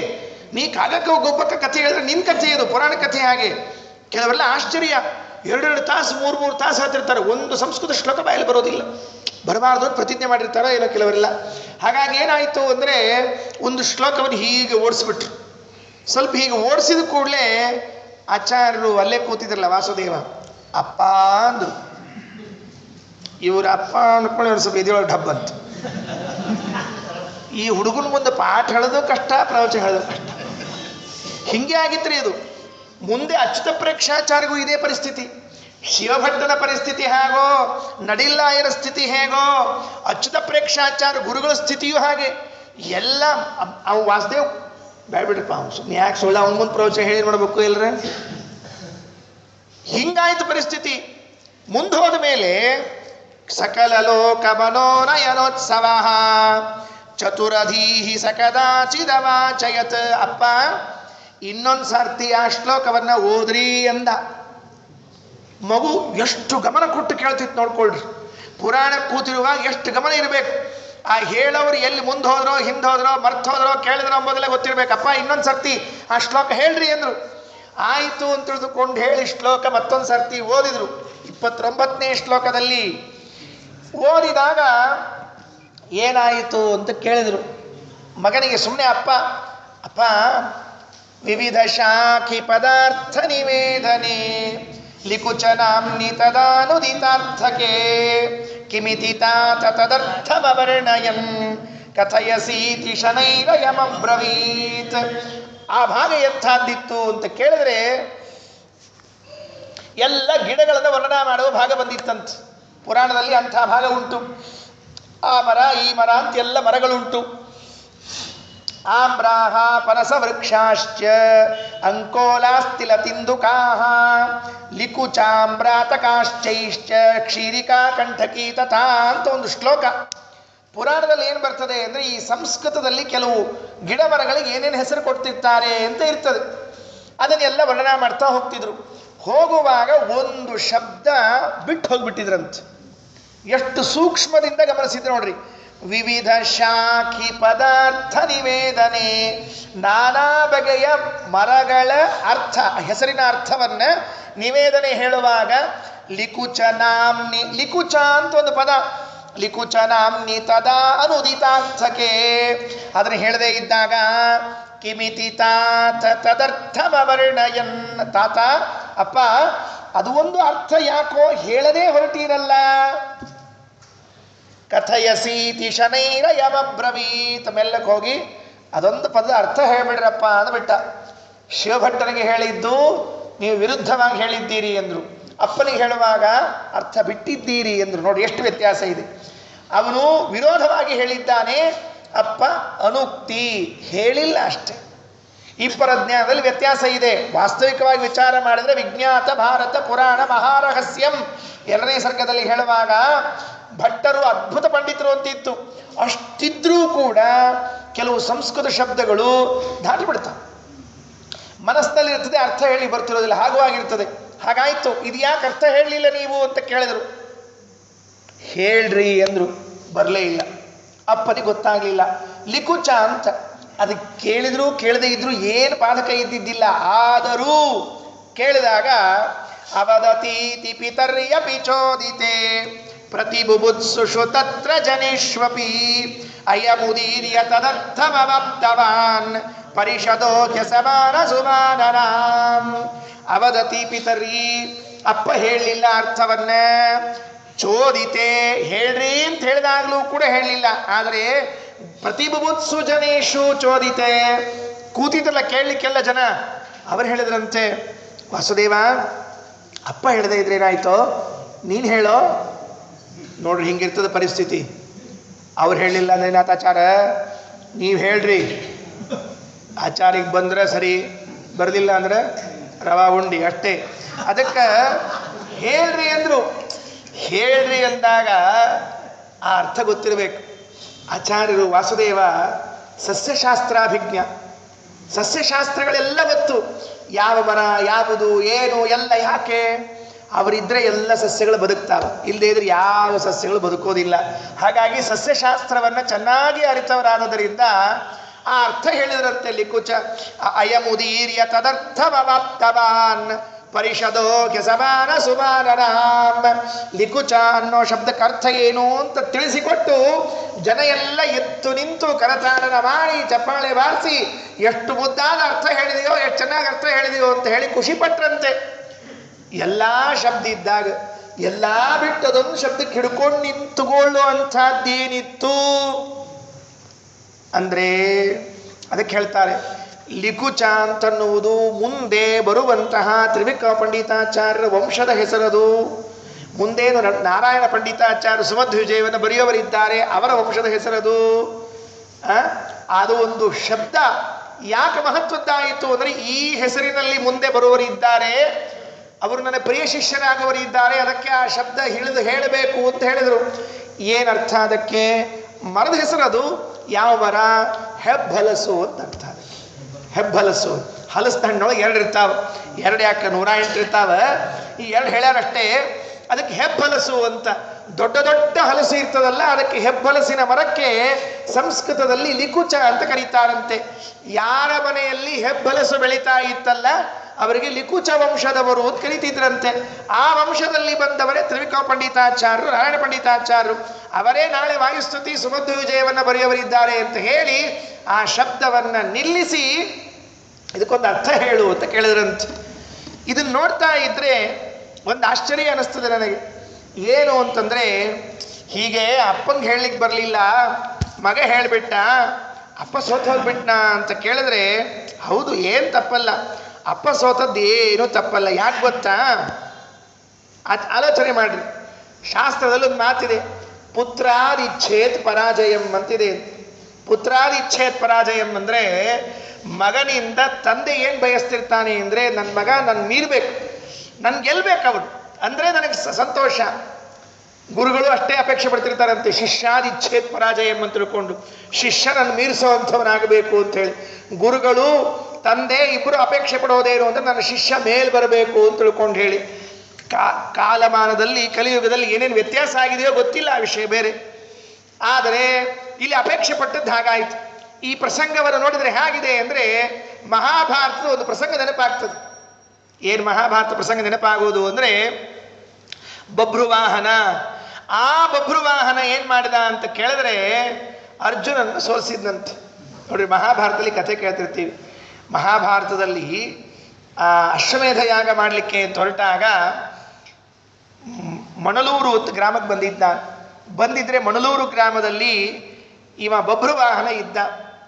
ಅಪ್ಪ ಬಂದಿದ್ರೆ ಹೋಗಿ ಅರ್ಘ್ಯಪಾದ್ಯ ಕೊಟ್ಟು ಸ್ವಾಗತ ಮಾಡಿದ್ದಂತೆ. ಅಪ್ಪ ಮನೆಗೆ ಬಂದಿದ್ದೀಯಾ ಬಾ ಅಂತ. ಚಿತ್ರಾಂಗದೆ ಮಗ ಬಭ್ರುವಾಹನ ಬಾ ಅಂತ ಕರೆದ್ರೆ ಅಪ್ಪ ಏನನ್ಬೇಕು ಗೊತ್ತಾ? ನನ್ನ ಮಗನ ನೀನು ಅಂತ ಕೇಳ್ದ ಅವನು ಫಸ್ಟ್ ಹೋದ ಕೂಡಲೇ. ಯಾಕೆ? ನನ್ನ ಮಗನಿಂದ ನಾ ಈ ಉಪಚಾರವನ್ನು ಎದುರು ನೋಡ್ತಿರ್ಲಿಲ್ಲ. ನಿಜವಾಗಿ ನೀ ನನ್ನ ಮಗನೇ ಆಗಿದ್ದಿದ್ರೆ ಬಂದು ಕೂಡಲೇ ಕುದುರೆ ಕಟ್ಟಿ ಹಾಕಿ ಯುದ್ಧ ಮಾಡ್ಲಿಕ್ಕೆ ನಿಲ್ಬೇಕಾಗಿತ್ತು. ಯುದ್ಧ ಮಾಡ್ಲಿಕ್ಕೆ ನಿಂತಿಲ್ಲ, ನೀ ನನ್ನ ಮಗ ಅಲ್ವೋ ಹೌದು ಅಂತ ಸಂಶಯ ಬರ್ತಾ ಇದೆ ಅಂದ್ಬಿಟ್ಟ ಅರ್ಜುನ. ಯಾಕೆ ಹಾಗೆ ಮಾಡಿದ ಬಭ್ರುವಾಹನ ಅಂದರೆ, ಅಮ್ಮ ಹೇಳಿದ್ಲು, ನೋಡು ಬರೋರು ತಂದೆ ಬಂದವ್ರದೆಲ್ಲ ಕುದುರೆ ಹಿಡಿದಂಗೆ ಅವ್ರು ಕುದುರೆ ಹಿಡಿಲಿಕ್ಕೆ ಹೋಗ್ಬೇಡ, ಅವ್ರಿಗೇನು ಕೊಡ್ಬೇಕು ಕೊಟ್ಟು ನಮಸ್ಕಾರ ಮಾಡಿ ಕಳಿಸ್ಬಿಡು ಅಂತ ಹೇಳಿದ್ಲು. ತಾಯಿ ಮಾತು ಕೇಳಿದ್ದಕ್ಕೆ ಇಷ್ಟು ಅಪಮಾನ ಮಾಡಿಸ್ಕೊಳ್ಳೋ ಪ್ರಸಂಗ ಬಂತಲ್ಲ ಅಂತ ಹೇಳಿ ಕುದುರೆ ಹಿಡಿದು ಒಳಗೆ ಹಾಕೊಂಡ್ಬಿಟ್ಟ. ಏನ್ರಿ ಅರ್ಜುನ ಮಹಾರಾಜರೇ, ಯಾತಕ್ಕಾಗಿ ಬಂದಿದ್ದೀರಿ ಅಂದ ಅವನು. ನೋಡ್ರಿ, ಮಾತಾಡುವಾಗ ಧ್ವನಿನೇ ಚೇಂಜ್ ಆಗೋಯ್ತು. ಕುದುರೆ, ನಿಮಗೆ ತಾಕತ್ತಿದ್ರೆ ಯುದ್ಧ ಮಾಡಿ ಬಿಡಿಸ್ಕೊಂಡು ಹೋಗ್ರಿ ಅಂದ. ಕೃಷ್ಣಾರ್ಪಣ, ಮುಗದೆ ಹೋಯ್ತು ಕೆಲಸ. ಯುದ್ಧ ಶುರುವೇ ಆಯಿತು. ಯುದ್ಧ ಶುರುವಾದರೆ ಆಶ್ಚರ್ಯ, ಯುದ್ಧದಲ್ಲಿ ಅರ್ಜುನ ಪರಾಭವಗೊಂಡು ಮೂರ್ಛೆ ಹೋಗ್ಬಿಟ್ಟ, ಸೋತೆ ಹೋಗ್ಬಿಟ್ಟ. ಬಭ್ರುವಾಹನ ಗೆದ್ದು ಬಿಟ್ಟ. ಈ ಪ್ರಸಂಗವನ್ನು ಹೋಲ್ತಾ ಇದ್ರು. ಆ ನಡಿಲ್ಲ ಇರು ಪ್ರವಚನ ಮಾಡ್ತಾ ಇದ್ರೆ ವಾಸುದೇವ ಎದ್ದು ನಿಂತು, ಅಪ್ಪ ನೀನು ಶಬ್ದಾರ್ಥ ಹೇಳಲಿಲ್ಲ ಅಂತ ಹೇಳಿದ್ರೆ, ಶಬ್ದಾರ್ಥ ತಿಳಿದೇ ಇದ್ರೂ ಕೂಡ ಶಾಂತರಾಗಿ ಎಲ್ಲರೂ ಹೇಳ್ರಿ ಅಂತ ಕೇಳಿದಾಗ ಇದು ಹೆಬ್ಬಲಸು ಅಂತ ಅರ್ಥ ಹೇಳಿ, ಹೇಗಿದ್ರು ಆಚಾರ್ಯರು ಅಂದರೆ ಪುತ್ರಾದಿಚ್ಛೆ ಪರಾಜಯ ಅನ್ನುವಂತೆ ಆದರ್ಶವನ್ನು ತೋರಿಸಿಕೊಟ್ಟಿದ್ದಾರಂತೆ. ಕೇಳಿದರು ದ್ವಿಜ ಹೇಳಲಾರದೆ ಬಾಲಕನ ಮುಖ ನೋಡುತ್ತಿರೆ ಸಮ್ಮೇಳದಲ್ಲಿ ಕೌತೂಹಲದಿ ಜನವ ಅರ್ಥ ಕೇಳುತ್ತಿರೆ. ಲೀಲೆಯಲ್ಲಿ ಬಾಲಕನು ತಕ್ಷಣ ಪೇಳುತ್ತಿರಲದರರ್ಥ ಜನರತಿ ಲಾಲಿಸುತ್ತ ಮಾನಿಸಿದರು ಅಸದೃಶವಾಗಿ ಮತ್ತವನ. ಬಹಳ ಚೆನ್ನಾಗಿದೆಯಪ್ಪ, ನೀ ಹೇಳಿದ್ದು ಬಹಳ ಸಂತೋಷ ಆಯಿತು ಅಂತ ತಿಳಿದುಕೊಂಡು ಹೇಳಿ ಅವನಿಗೆ ಗೌರವವನ್ನು ಸಲ್ಲಿಸಿದರು ಅಂತ ಹೇಳ್ತಾ ಇದ್ದಾರೆ. 2 ಪ್ರಸಂಗಗಳು ಇವತ್ತಿನ ಪ್ರವಚನ ಮುಕ್ತಾಯ ಮಾಡ್ತಾ ಇದ್ದೀನಿ. 2 ಪ್ರಸಂಗಗಳಲ್ಲಿಯೂ ಕೂಡ ಏನು ನಡೆದು ಬಂದದ್ದು? ಪ್ರವಚನಕಾರರ ವಿರುದ್ಧ ಆಚಾರ್ಯರು ತಿರುಗಿ ಬಿದ್ದದ್ದು. ಅದರಲ್ಲಿ ಮೊದಲನೇ ವ್ಯಕ್ತಿ ಸಿದ್ಧಾಂತಕ್ಕೆ ವಿರುದ್ಧವಾಗಿ ಮಾತಾಡಿದ್ದಾನೆ. ಎರಡನೇ ವ್ಯಕ್ತಿಯಾದ ತಂದೆ ಅನುಕ್ತಿ, ಅವರಿಗೆ ಏನು ಹೇಳಬೇಕು ಅಂತ ತಿಳಿಯದೇ ಇದ್ದಾರೆ. ಆದರೆ ಒಂದು ಪ್ರಶ್ನೆ ಬರ್ತದೆ ಕೊನೆಗೆ, ಹೀಗೆ ವಿದ್ವಾಂಸರನ್ನು ಅಪಮಾನ ಮಾಡುವುದು ಯೋಗ್ಯವಾ? ಯಾಕೆ ಅಂದರೆ ಸಭೆಯಲ್ಲಿ ಇವರು ಹೋಗಿ ಕೇಳಿಬಿಟ್ರು ಅಂದರೆ ಅವರಿಗೆ ಅಪಮಾನ ಆದಂತೆ ಅಲ್ವಾ ಅಂತ ಹೇಳಿ. ನಾವು ತಿಳಿಯಬೇಕಾದದ್ದೇನು ಅಂದರೆ, ನಮಗೆ ಅಪಮಾನ ಮಾಡಿದಂತೆ ಕಂಡದ್ದು ಮಾಡಿಸಿಕೊಂಡವರಿಗೆ ಏನಾಗಿದೆ ಎಂಬುದೊಂದು ಅಭಿಪ್ರಾಯ ಇರ್ತದೆ. ಯಾಕೆ ಶಿವಭಕ್ತನಾಗಲಿ ನಡಿಲ್ಲಾಯರಾಗಲಿ ಮುಂದೆ ಅದಕ್ಕೆ ಏನು ಪ್ರತಿಕ್ರಿಯೆ ತೋರಿಸಿದ್ರು ಅಂತನ್ನುವುದು ಅದರ ಮೇಲೆ ಇವರು ಅಪಮಾನ ಮಾಡಿದ್ದಾರೋ ಇಲ್ವೋ ಅನ್ನೋದು ಡಿಪೆಂಡ್ ಆಗಿರ್ತದೆ. ಈಗ ನಾನು ಹೇಳಿದ್ರೆ ಆಗೋದಿಲ್ಲ, ಆ ಕಡೆಯಿಂದ ಬಂದರೆ ಆಗಬೇಕು. ನಂಗೆ ಯಾರೋ ಕೇಳಿದ್ರು ಒಂದ್ಸಲ ಪ್ರವಚನದಲ್ಲಿ, ಆಚಾರ್ಯ ಕಲಿಯುಗ ಇಷ್ಟು ಮುಂದುವರೆದು ಬಿಟ್ಟದೆ, ಇಷ್ಟು ಭಾಳ ಆಗ್ಯದ ಆಚಾರ್ಯ, ಪಾಪಿಗಳು ಸೇರ್ಕೊಂಡ್ರೆ ಎಲ್ಲ ಆಗಿದೆ, ದೇವ್ರ ಅವತಾರ ಮಾಡಬಾರ್ದು ಆಚಾರ್ಯ? ಸುಮ್ಮನೆ ಬರ್ಬೇಕು ಬೇಡ, ದೇವ್ರ ಅವತಾರ ಮಾಡೋಕೆ ಬೇಡ. ಯದಾ ಯದಾ ಹಿ ಧರ್ಮಸ್ಯ ಗ್ಲಾನಿರ್ಭವತಿ ಭಾರತ ಅಂತ ಕೃಷ್ಣ ಹೇಳ್ಕೊಂಡಾನ. ಅಧರ್ಮ ಭಾಳ ಆದಾಗ ಬರ್ತೀನಿ ಅಂತ ತಿಳ್ಕೊಂಡು ಹೇಳ್ಯಾನ. ಇಷ್ಟು ಅಧರ್ಮ ಆಗ್ಯದ ಆಚಾರ್ಯ, ಯಾಕೆ ದೇವರು ಮತ್ತೆ ಬರಂಗಿಲ್ಲ ಅಂದ್ರೆ ನಾ ಅಂದೆ, ಅಪ್ಪಿ ಅಧರ್ಮ ಜಾಸ್ತಿ ಆಗಿದೆ ಅಂತ ನಿನಗನ್ಸಿದೆ, ಅವಂಗೊಂದು ಅನಿಸ್ಬೇಕಲ್ಲ ಅಂದಿನ. ಯಾಕಂದ್ರೆ ನಮಗನಿಸ್ಬಾರ್ರಿ, ಬರ್ತೀನಿ ಅಂತ ಯಾರು ಪ್ರತಿಜ್ಞೆ ಮಾಡ್ಯಾನಲ್ಲ ಅವಂಗನಿಸ್ಬೇಕು. ಅಧರ್ಮ ಜಾಸ್ತಿ ಆಗ್ಯದ ಅಂತ ಕೃಷ್ಣಗನಿಸಿದ್ರೆ ಅವ ಬರ್ತಾನೆ. ನಮಗನಿಸಿದ್ರೆ ಪ್ರತಿಯೋಗಿ ಅನುಯೋಗಿ ಅಂತ ಎರಡವಲ್ಲ, ಈ ಕಡೆ ಭಾಗ ಆ ಕಡೆ ಭಾಗ ಎರಡದಲ್ಲ. ನಾವು ಬರೀ ಬೊಬ್ಬೆ ಹಾಕ್ತಿದ್ರೆ ಅಧರ್ಮ ಅಧರ್ಮ ಅಂತ ತಿಳ್ಕೊಂಡು ಕೃಷ್ಣನಿಗೆ ಅನಿಸ್ಬೇಕು, ಇಲ್ಲ ಅಧರ್ಮ ಜಾಸ್ತಿ ಆಗೋಗಿದೆ, ಇನ್ನ ನಾನು ಅವತಾರ ಮಾಡಬೇಕು ಅಂದ್ರೆ ಮಾತ್ರ ಬರ್ತಾನೆ. ಹಾಗಿದ್ರೆ ಎದುರಾಳಿಯ ಪ್ರತಿಕ್ರಿಯೆಯು ಒಂದು ಪ್ರಧಾನವಾದದ್ರಿಂದ ಇಲ್ಲಿ ನಾವೇನು ತಿಳಿಬೇಕು ಅಂದರೆ, ಅಪಮಾನ ಮಾಡದೇ ಇದ್ದಂತೆ ಹೇಳಿದ್ದಾನೆ ವಾಸುದೇವ. ಯಾಕೆ ಎರಡೂ ಕಡೆಗೂ ಕೂಡ ಕೃತಿ ಬರೆದವರು ಅರ್ಥಾತ್ ನಾರಾಯಣ ಪಂಡಿತಾಚಾರ್ಯರು ಶನೈಹಿ ಶನಕೈಹಿ ಅಂತ ಪ್ರಸಂಗ ಹೇಳಿದ್ದಾರೆ. ಮೆಲ್ಲನೆ ಮೆಲ್ಲನೆ ಹೇಳಿದ್ದಾರೆ, ಹಠಾಟೋಪ ಮಾಡಲಿಲ್ಲ, ರಂಪಾರಾಡಿ ಮಾಡಲಿಲ್ಲ, ಕೂತವರಿಗೆಲ್ಲ ಕೇಳಿಸೋ ಹಂಗೆ ನಾನು ಪಂಡಿತ ಅಂತ ತೋರಿಸೋ ಹಂಗೆ ಹೇಳಲಿಲ್ಲ. ಅವರು ಶ್ರೋತೃವರ್ಗ ಇಷ್ಟು ಜನ ಕೂತಿದ್ದಾರಲ್ಲ, ಅವರಿಗೆಲ್ಲಿ ಅಯಥಾರ್ಥವಾದ ಜ್ಞಾನ ಆದೀತೋ, ತಪ್ಪು ತಿಳುವಳಿಕೆ ಮೂಡೀತೋ ಅಂತನ್ನೋ ಎಚ್ಚರ ಇದರಿಂದ ಶುಚಿ ವಚಃ ಶನಕೈಹಿ. ನೋಡ್ರಿ ಇಲ್ಲಿ ವಾಕ್ಯಗಳು ನೋಡ್ಕೊಳ್ರಿ. ಶುದ್ಧವಾದ ಮನಸ್ಸಿನಿಂದ ಶುದ್ಧವಾದ ಮಾತಿನಿಂದ ಜನರಿಗೆ ತತ್ವಜ್ಞಾನ ಮೂಡಬೇಕು ಅನ್ನೋ ದೃಷ್ಟಿಯಿಂದ ಕೇಳಿದ್ದೇ ವಿನಃ ಅಪಮಾನ ಮಾಡಬೇಕು ಅಂತಲ್ಲ. ತಂದೆಗೆ ಹೇಳುವಾಗಲೂ ಅಷ್ಟೇ ಶನಕೈಹಿ. ನೋಡ್ರಿ ಹೇಗಿದೆ ತಂದೆ ಮಕ್ಕಳ ಸಂಬಂಧ ಅಂದರೆ, ಸಾಲಗಾರ ಮನೆಗೆ ಬಂದು ಕೂತಾಗ ಅಪ್ಪ ವಾಸುದೇವನಿಗೆ ಊಟಕ್ಕೆ ಬರಲ್ಲ. ಯಾಕೆ? ಸಾಲಗಾರ ಬಂದಿದ್ದಾನೆ ಅಂತ. ಸಾಲಗಾರ ಬಂದಿದ್ದಾನೆ ಅಂತ ಮೆಲ್ಲಕ್ಕೆ ಹೇಳಿದ್ರು ಅಂತಿದೆ ಅಲ್ಲಿ. ನೀವೆರಡನೇ ಸರ್ಗ ಓದ್ಕೊಂಡ್ಬರುವಾಗ ನೋಡಿದ್ದು ಮೆಲ್ಲಕ್ಕೆ ಹೇಳಿದ್ರಂತೆ. ಶನೈಹಿ ವಚನ ಅಬ್ರವೀತ್, ಮೆಲ್ಲಕ್ಕೆ ಹೇಳಿದ್ರಂತೆ. ಇದು ಅಪ್ಪ ಕಲಿಸಿದ ಪಾಠ ಮಗನಿಗೆ. ಇಂಥ ಪ್ರಸಂಗಗಳಿದ್ರೆ ಮೆಲ್ಲಗೆ ಮಾತಾಡಬೇಕು, ಜೋರಾಗಿ ಮಾತಾಡಬಾರ್ದಂಥವೆಲ್ಲ. ಕೆಲವ್ರಿಗೆ ಬಾಯಿ ಬರ್ಕೊಳ್ಳೋಂಗೆ ಮಾತಾಡ್ತಿರ್ತಾರೆ, ಇಡೀ ಊರಿಗೆ ಕೇಳಿಸೋ ಹಂಗೆ. ಇವ್ರು ಮಾತಾಡಿದ್ರೆ ಕೆಲವ್ರು ಫೋನೇ ಮಾತಾಡ್ತಿದ್ರೆ ಆಶ್ಚರ್ಯ, ಅಲ್ಲಿಯವರಿಗೆ ಕೇಳಿಸ್ತಿರ್ತದೆ. ಇಲ್ಲಿದು ಫೋನೇ ಮಾತಾಡಿದ್ರೆ ಇಲ್ಲಿ ಮಾತಾಡಿದವ್ರು ಅಲ್ಲೇ ಕೇಳಿಸ್ತಿರ್ತದೆ. ಹಂಗೆ ಫೋನ್ ಇರೋದೇ ಮೆಲ್ಲಕ್ಕೆ ಮಾತಾಡಲಿಕ್ಕೆ, ಅವ್ರು ಕಿವ್ಯಾಗೆ ಇಟ್ಕೊಂಡಿರ್ತಾರೆ. ಅಂದಮೇಲೆ ಕೇಳಿಸ್ತಿರ್ತದೆ ಅವರಿಗೆ. ಹಾಗಾಗಿ ಅಪ್ಪ ಮಾಡಿಸಿದ ಪ್ರಾಕ್ಟೀಸ್ ನೋಡ್ರಿ. ನಾವು ಹೇಳ್ತಿರ್ತೀವಲ್ಲ, ಮನೆಯಲ್ಲಿ ತಂದೆ ಮಕ್ಕಳಿಗೆ ಹೇಗೆ ಸಂಸ್ಕಾರ ಹಾಕ್ತಾನೋ ಹಾಗೆ ಬರುತ್ತೆ ಅಂತದಲ್ಲ. ಸಾಲಗಾರನ ಪ್ರಸಂಗದಲ್ಲಿ ನಡಿಲ್ಲಾಯರು ಮಗನಿಗೆ ಮೆಲ್ಲ ಹೇಳಿ ಅಭ್ಯಾಸ ಮಾಡಿಸಿದ್ರು. ಇಂಥವೇನಾದರೂ ಪ್ರಸಂಗ ಇದ್ದರೆ ಮೆಲ್ಲಕ್ಕೆ ಹೇಳಪ್ಪ. ಅದೇ ಶಿವಭಟ್ಟರ ಪ್ರಸಂಗದಲ್ಲೂ ಮತ್ತೆ ತಮ್ಮ ಪ್ರಸಂಗದಲ್ಲೂ ಕೂಡ ಮೆಲ್ಲನೆ ಹೇಳಿ ಅವರ ಮಾನವೂ ಕಾಪಾಡಿದರು. ಶ್ರೋತೃವರ್ಗದವರಿಗೆ ಅಯಥಾರ್ಥ ಆಗದೇ ಇದ್ದಂತೂ ನೋಡಿಕೊಂಡ್ರು. ಆ ಮೂಲಕವಾಗಿ ತಮ್ಮ ಕೀರ್ತಿಯು ಬೆಳಕಿಗೆ ಬಂತು. ಹೀಗೆ ಸಭೆಯನ್ನು ಹೀಗೆ ಹ್ಯಾಂಡಲ್ ಮಾಡಬೇಕು. ಸಭೆಯಲ್ಲಿ ದೊಡ್ಡ ದೊಡ್ಡ ಮಾತುಗಳು ನಡೀತಾ ಇರ್ತದೆ. ಹೇಳುವಾಗ ಸ್ವಲ್ಪ ಇಸವಿ ವ್ಯತ್ಯಾಸವಾಗಿ ಹೇಳ್ತಿರ್ತಾರೆ, ಹೆಸರು ಅಪ್ಪ ಅಮ್ಮ ಹೆಸರು ವ್ಯತ್ಯಾಸವಾಗಿ ಹೇಳ್ತಿರ್ತಾರೆ.